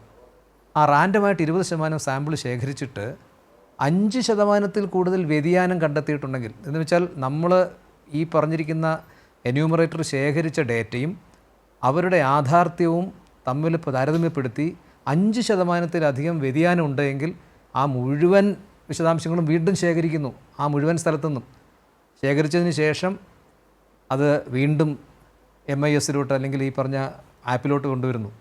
അങ്ങനെ പല തലത്തിൽ അതിൻ്റെ വിശദാംശങ്ങൾ നോക്കിയിട്ടാണ് ഈ പറഞ്ഞ 64,006 ചിലപ്പോൾ 1-2 ഒക്കെ മാറിപ്പോയിട്ടുണ്ടാവും, സംശയം വേണ്ട. 5% വരെ എറർ അവിടെ സാധ്യമാണ്. 5% എറർ സ്വാഭാവികമായിട്ടും ഉണ്ടാവും. അത് ഏത് സർവേയിലും ഉണ്ടാകുന്നതാണ്. ഇപ്പോൾ പോപ്പുലേഷൻ്റെ മുഴുവൻ നമ്മളിപ്പോൾ എടുത്തിരിക്കുന്ന സ്റ്റാറ്റിസ്റ്റിക്സ് വളരെ കൃത്യമാണോ? ഇപ്പോൾ ചില സ്ഥലങ്ങളിൽ സെൻസസ് എടുക്കാൻ പോകാൻ കഴിയാറുണ്ടോ? എന്താ സാധാരണ ഇത് ചെയ്യുന്നത്? അവിടുത്തെ ജനസംഖ്യയെ സംബന്ധിച്ചുള്ള ഒരു പ്രൊജക്ഷൻ നടത്തും ചിലപ്പോൾ. അങ്ങനെയാണല്ലോ നമ്മുടെ ഈ പറഞ്ഞ വിവരങ്ങൾ. അതിനേക്കാൾ എത്രയോ പ്രിസൈസാണ്, എത്രയോ ആക്യുറേറ്റ് ആണ് ഈ വിശദാംശങ്ങൾ. ഞാൻ ഒരെണ്ണം മാത്രമേ വായിക്കുന്നുള്ളൂ. ഇതിങ്ങനെ ഓരോ കാര്യത്തിലും എന്താണ് നോക്കേണ്ടത് എന്നുള്ളത് വളരെ വ്യക്തമായി എഴുതിയിരിക്കുന്ന നിർദ്ദേശങ്ങളുണ്ട് ഇതിനകത്ത്. അത് അങ്ങനെ തന്നെ ഉണ്ടോ എന്നുള്ളത് വീണ്ടും വീണ്ടും അത് കൺഫേം ചെയ്തിട്ടുണ്ട്. അപ്പം ഇന്നലെ മുഖ്യമന്ത്രി പറഞ്ഞ ഒരാളെ വിട്ടുപോയി എന്ന് പറഞ്ഞ കാര്യം അത് വളരെ രസം. അത് ഈ ക്യാപ്സ്യൂൾ എന്ന് പറയുന്ന വാക്യം ഉപയോഗിക്കുന്നില്ല, പക്ഷേ അത് ഒരുതരം ക്യാപ്സ്യൂളായിട്ട് വേണമെങ്കിൽ മറ്റുള്ളവർക്ക് ഉപയോഗിക്കാം. അതങ്ങനെയല്ല ഉദ്ദേശിച്ചത്. 64,006 പേരിൽ കുറച്ച് പേര് മരിച്ചൊക്കെ പോയിട്ടുണ്ട്, അവരുടെ എണ്ണം കൃത്യമായിട്ടുണ്ട്. അല്ലാത്ത ആൾക്കാർക്ക് കിട്ടുന്ന സേവനങ്ങളും കൃത്യമായി ഈ ഒരു ഇലക്ട്രോണിക് ഡാറ്റാബേസിൽ തന്നെ രേഖപ്പെടുത്തിയിട്ടാണ് അത് കൊണ്ടുപോകുന്നത്. പക്ഷേ നിയമപരമായിട്ടുള്ള കാരണങ്ങളിൽ ഏതോ ഒരു മനുഷ്യന് കൊടുക്കേണ്ടിയിരുന്ന ഒരു പ്രധാനപ്പെട്ട സഹായം കൊടുക്കുന്നതിന് പ്രയാസം നേരിട്ടു. ഉദാഹരണത്തിന് ലൈഫ് പോലെയുള്ള പ്രശ്നം. ഉദാഹരണം ലൈഫിൽ ഈ പറഞ്ഞ അതിദരിദ്രരായിട്ടുള്ള കുടുംബങ്ങളെ മുഴുവൻ ലൈഫിൽ ചേർക്കാൻ ഇടയ്ക്ക് തീരുമാനിച്ചിരുന്നു ഗവൺമെൻറ്. അപ്പോൾ ലൈഫ് ലിസ്റ്റിൽ നേരത്തെ ഇല്ലാത്തവരായിരിക്കാം, പക്ഷേ അതിദരിദ്രം എന്നുള്ള പരിഗണനയിൽ മുഴുവൻ പേരെയും ലൈഫ് ലിസ്റ്റ് ചേർക്കാൻ തീരുമാനിച്ചിരുന്നു. ഓരോ വകുപ്പും ആ രൂപത്തിലുള്ള ചില സഹായങ്ങൾ ഏർപ്പെടുത്തിയിട്ടുണ്ട്. അപ്പോൾ വസ്തു വാങ്ങാൻ അല്ലെങ്കിൽ സ്ഥലം വാങ്ങാൻ എന്തെങ്കിലും ഒരു നിയമപ്രശ്നമുള്ള ഒരാൾ അവശേഷിച്ചതുകൊണ്ട് ഒരാൾ അതിനകത്ത് വന്നില്ല, അയാളുടെ പ്രശ്നം ക്യാബിനറ്റിൽ വന്നു, അവരത് പരിഹരിച്ചു എന്നുള്ളതാണ് ഉദ്ദേശിച്ചത്. അല്ലാതെ 64,005 ഒരെണ്ണം തെറ്റിപ്പോയി അയാൾ എവിടെയായിരുന്നു എന്ന് കണ്ടെത്താൻ വേണ്ടി ഒരുപാട് ബുദ്ധിമുട്ടി എന്നുള്ള മറ്റേ അല്ല അത്. കാരണം ഈ പറഞ്ഞ പ്രോസസ്സ് ആദ്യന്തം അറിയാവുന്നത് കൊണ്ട് കൂടിയാണ്. ഈ പറഞ്ഞ രേഖകൾ വായിച്ചാൽ ഇങ്ങനെ പറയാൻ തോന്നില്ല. പക്ഷേ ഇത്രയും ശാസ്ത്രീയമായ രീതിയിൽ കാര്യങ്ങളൊക്കെ ശാസ്ത്രീയത ഇല്ലാന്ന് അങ്ങനെ പറയാൻ കഴിയും. അല്ല, ഇത് ഇത്രയും കൃത്യമായ രീതിയിൽ ശാസ്ത്രീയമായി തന്നെ അതിൻ്റെ രീതിശാസ്ത്രമൊക്കെ നോക്കി തന്നെയാണ്. അത് കൃത്യമാണ്, അത് പബ്ലിഷ്ഡ് ആണ്, എപ്പോൾ വേണമെങ്കിലും വെരിഫൈ ചെയ്യാം, ആഗോളതലത്തിൽ അത് ചെക്ക് ചെയ്യാം, വലിയ വിദഗ്ധർക്കൊക്കെ അത് പരിശോധിക്കാം, കൗണ്ടർ ചെയ്യാം. തെറ്റാണെങ്കിൽ നമുക്ക് അത് ചർച്ച ചെയ്യാം അടുത്ത ദിവസം. അതിന് എതിർവാദങ്ങൾ ഉയർത്തിയാൽ, നേരത്തെ ശ്രീ കെ ജെ ജേക്കബ് പറഞ്ഞ പോലെ എവിടെ അതിനുള്ള ഫിഗേഴ്സ് എവിടെ, അത് ആര് പറയുന്നു എന്നുള്ളതും കൂടി വളരെ കാര്യമായിട്ടുള്ളതാണ്. അഡ്വക്കേറ്റ് സുരേഷ് കുമാർ നോക്കൂ, പക്ഷെ നമുക്ക് ചില ഓർമ്മകളിലേക്ക് പഴയ കാലത്തേക്കൊന്ന് പോയാൽ ഒരു 2015 കാലഘട്ടത്തിലൊക്കെ ഈ ഇത്രയും ശാസ്ത്രീയത ഇല്ലാതെ ഒരു വലിയ സ്റ്റേഡിയത്തിലേക്ക് കുറേ രോഗികളെ ആളുകളെയൊക്കെ ഇങ്ങനെ ക്ഷണിച്ചു വരുത്തി വലിയ ആൾക്കൂട്ടത്തിന് ഇടയിൽ നിന്ന് കയ്യിൽ കിട്ടുന്ന പേപ്പറിലൊക്കെ ഒപ്പിട്ട് കാര്യങ്ങൾ പരിഹരിച്ചിരുന്ന ഒരു കാലം ഓർമ്മയുണ്ടല്ലോ. അതിന് ആരൊക്കെയോ അവാർഡ് കൊടുത്തു എന്ന് പറഞ്ഞ് ഈ എൻ ശ്രീകുമാർ ഉൾപ്പെടെയുള്ളവർ ഓർക്കുന്നുണ്ടാവും ആ അവാർഡ് കിട്ടിയ കാലമൊക്കെ. അങ്ങനെ ഐക്യരാഷ്ട്രസഭയുമായി ബന്ധപ്പെട്ട ചില അവാർഡുകളൊക്കെ, അങ്ങനെയുള്ള അവാർഡുകളൊക്കെ വാങ്ങിക്കൂട്ടുന്ന പദ്ധതികളൊക്കെ ഉണ്ട്. അവിടെയാണ് നിങ്ങൾ ഇതൊക്കെ അവതരിപ്പിക്കുന്നത് എന്നൊരു ബോധ്യമുണ്ടോ?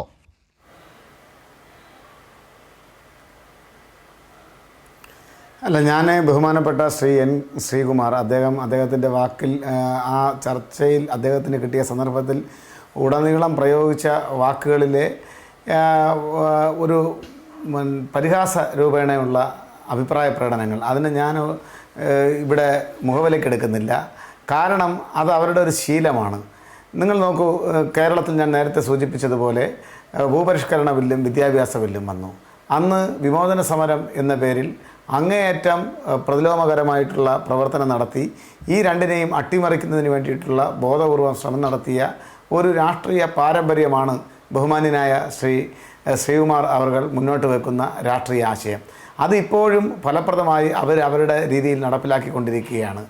ഏറ്റവും പ്രധാനപ്പെട്ട അടുക്കളയിൽ നിന്നും അരങ്ങത്തേക്ക് കേരളത്തിലെ വനിതകളെ മുന്നോട്ട് കൊണ്ടുവരുന്നതിന് വേണ്ടി 1998 മെയ് 17 അന്നത്തെ ഇന്ത്യയുടെ പ്രധാനമന്ത്രിയായിരുന്ന ശ്രീ അടൽ ബിഹാരി വാജ്പേയി ഉദ്ഘാടനം ചെയ്ത, അന്നത്തെ കേരളത്തിൻ്റെ മുഖ്യമന്ത്രിയായിരുന്ന ശ്രീ ഇ കെ നയനാർ അധ്യക്ഷത വഹിച്ച കുടുംബശ്രീ പ്രസ്ഥാനം, ആ കുടുംബശ്രീ പ്രസ്ഥാനത്തെ എത്ര പ്രതിലോമകരമായിട്ടാണ് കേരളത്തിലെ ഐക്യജനാധിപത്യ മുന്നണി സമീപിച്ചിട്ടുള്ളത്. ജനശ്രീ എന്നൊരു ബദൽ സംഘടനയുണ്ടാക്കി. ഇന്ന് ജനശ്രീ എവിടെയാണ്? തട്ടിപ്പിൻ്റെ ആൾക്കൂട്ടമായി മാറി അവസാനം കേസും വഴക്കും വക്കാണവുമായി ഈ നാട്ടിൽ തന്നെ ക്രമസമാധാന പ്രശ്നമായി ഒടുവിൽ ജനശ്രീ മാറി. അവരെന്തിനാണ് ജനശ്രീ കൊണ്ടുവന്നത്? കുടുംബശ്രീയെ തകർക്കാൻ വേണ്ടിയിട്ട്, ജനകീയാസൂത്രണത്തെ തകർക്കാൻ വേണ്ടിയിട്ട് വലിയ പരിശ്രമം ഈ സംസ്ഥാനത്ത് നടപ്പിലാക്കിയിട്ടുണ്ട്.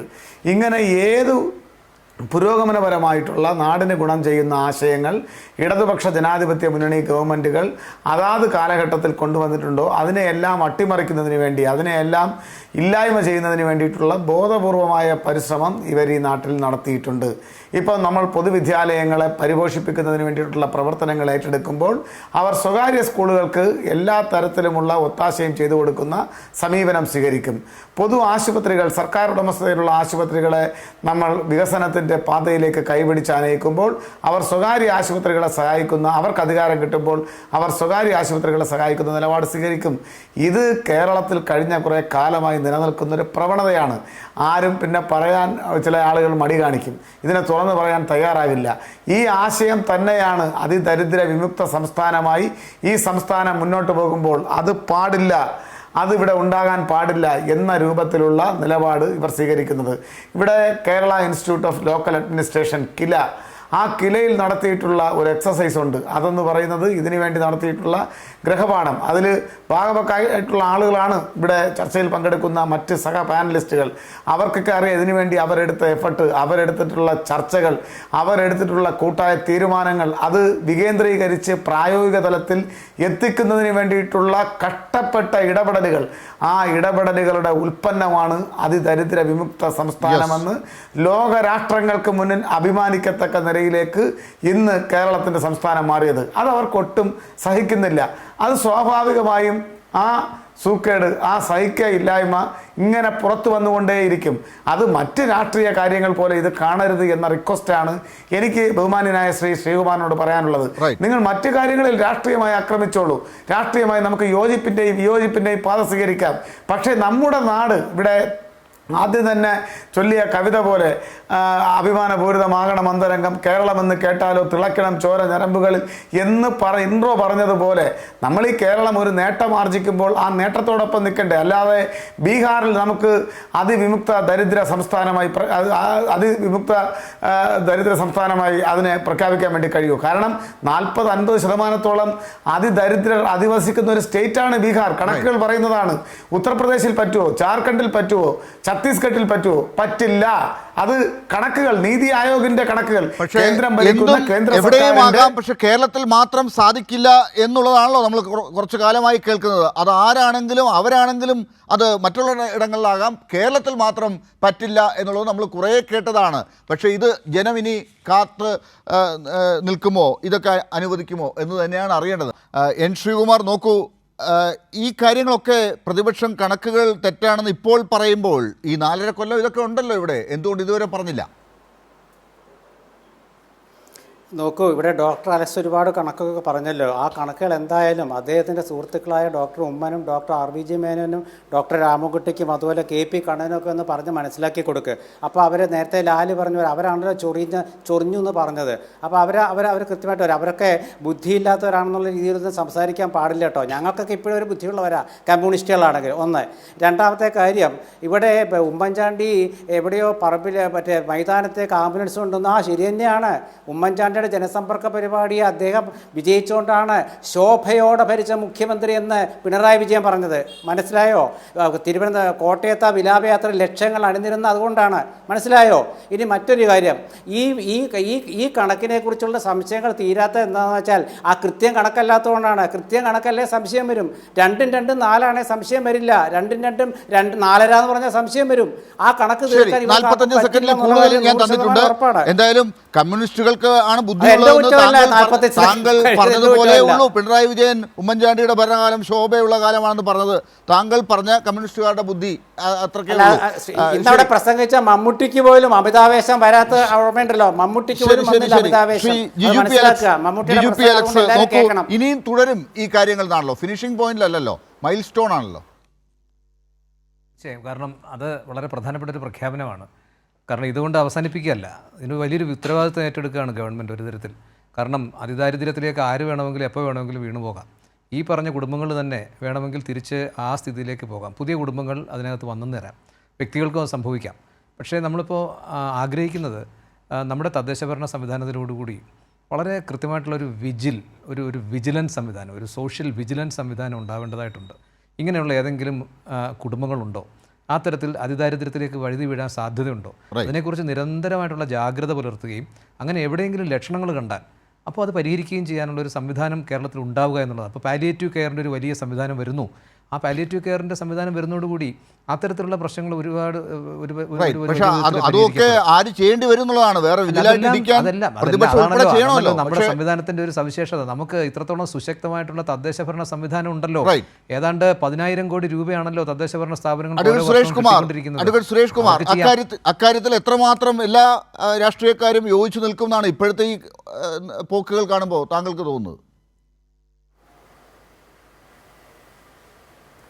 നോക്കൂ, 57-ൽ കേരളത്തിൽ അധികാരത്തിൽ വന്ന സർക്കാരിൻ്റെ വിദ്യാഭ്യാസ വകുപ്പ് മന്ത്രിയായിരുന്ന ജോസഫ് മുണ്ടശ്ശേരി മാഷ് നിയമസഭയിൽ വിദ്യാഭ്യാസ ബില്ല് അവതരിപ്പിക്കുമ്പോൾ എല്ലാ കുഞ്ഞുങ്ങളും സ്കൂളിലേക്ക് എത്തും എന്ന് നമുക്കന്ന് സ്വപ്നം കാണാൻ കഴിയുമായിരുന്നു.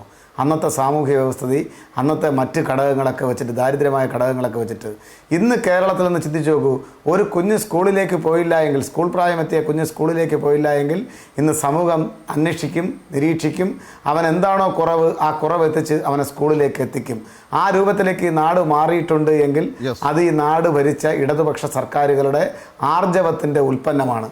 അത് തന്നെയാണ് അതിദരിദ്ര വിമുക്ത സംസ്ഥാനമായി പ്രഖ്യാപിക്കപ്പെടുമ്പോൾ കേരളം ഇനി ആർജിച്ചെടുക്കാൻ പോകുന്ന നേട്ടം. ഇനി ഏതെങ്കിലും ഒരാൾ ആ രൂപത്തിൽ ആരുടെയെങ്കിലും കണ്ണ് തെറ്റി അതിദരിദ്ര പട്ടികയിലുണ്ടെങ്കിൽ അവരെ കൂടെ മുൻപന്തിയിലേക്ക് കൊണ്ടുവരുന്നതിന്, കൈപിടിച്ചാനയിക്കുന്നതിന് കേരളം ഒറ്റക്കെട്ടായി ഉണർന്നെണീക്കും, ഉണർന്നൊറ്റക്കെട്ടായി ഉണ്ടാകും.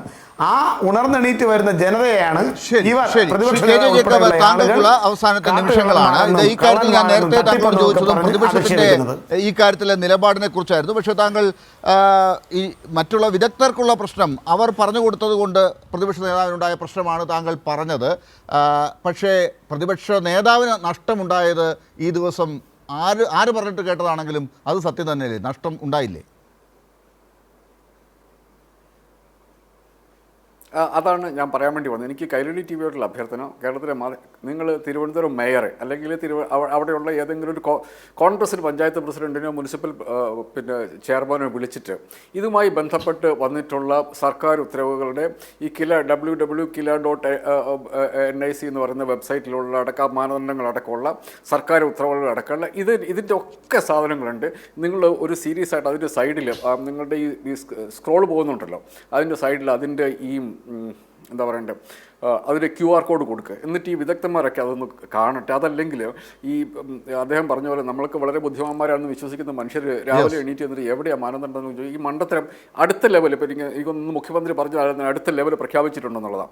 അടുത്ത ലെവൽ കഴിയുമ്പോൾ ഇപ്പോൾ അടുത്ത UDF മുഖ്യമന്ത്രിയാണെന്ന് തന്നെ ഇരിക്കട്ടെ, അവസാനം അന്നും ഈ വിദഗ്ധന്മാർ എണീറ്റ് എന്നിട്ട് എവിടെ മാനദണ്ഡം എന്ന് ചോദിക്കും. എന്നിട്ട് അവരെ തന്നെ പരിഹാസ്യരാക്കുന്ന ഇളിഭ്യരാക്കുന്ന ഒരവസ്ഥ ഉണ്ടാകും. അത് ഒഴിവാക്കാൻ വേണ്ടി സമയത്തിന്റെ പ്രശ്നം കൊണ്ട് മാത്രമാണ് ഞാൻ ഇടപെടുന്നത്. എന്തായാലും ഇനിയും ഇതുപോലെയൊക്കെ നാട്ടിൽ പാവങ്ങളെ സഹായിക്കുന്ന, അവശരെ സഹായിക്കുന്ന, അവരെ തുണയ്ക്കുന്ന, ദരിദ്രരെ ഇല്ലാതാക്കുന്ന പരിപാടികളൊക്കെ ഇവിടെ ഉണ്ടാകും.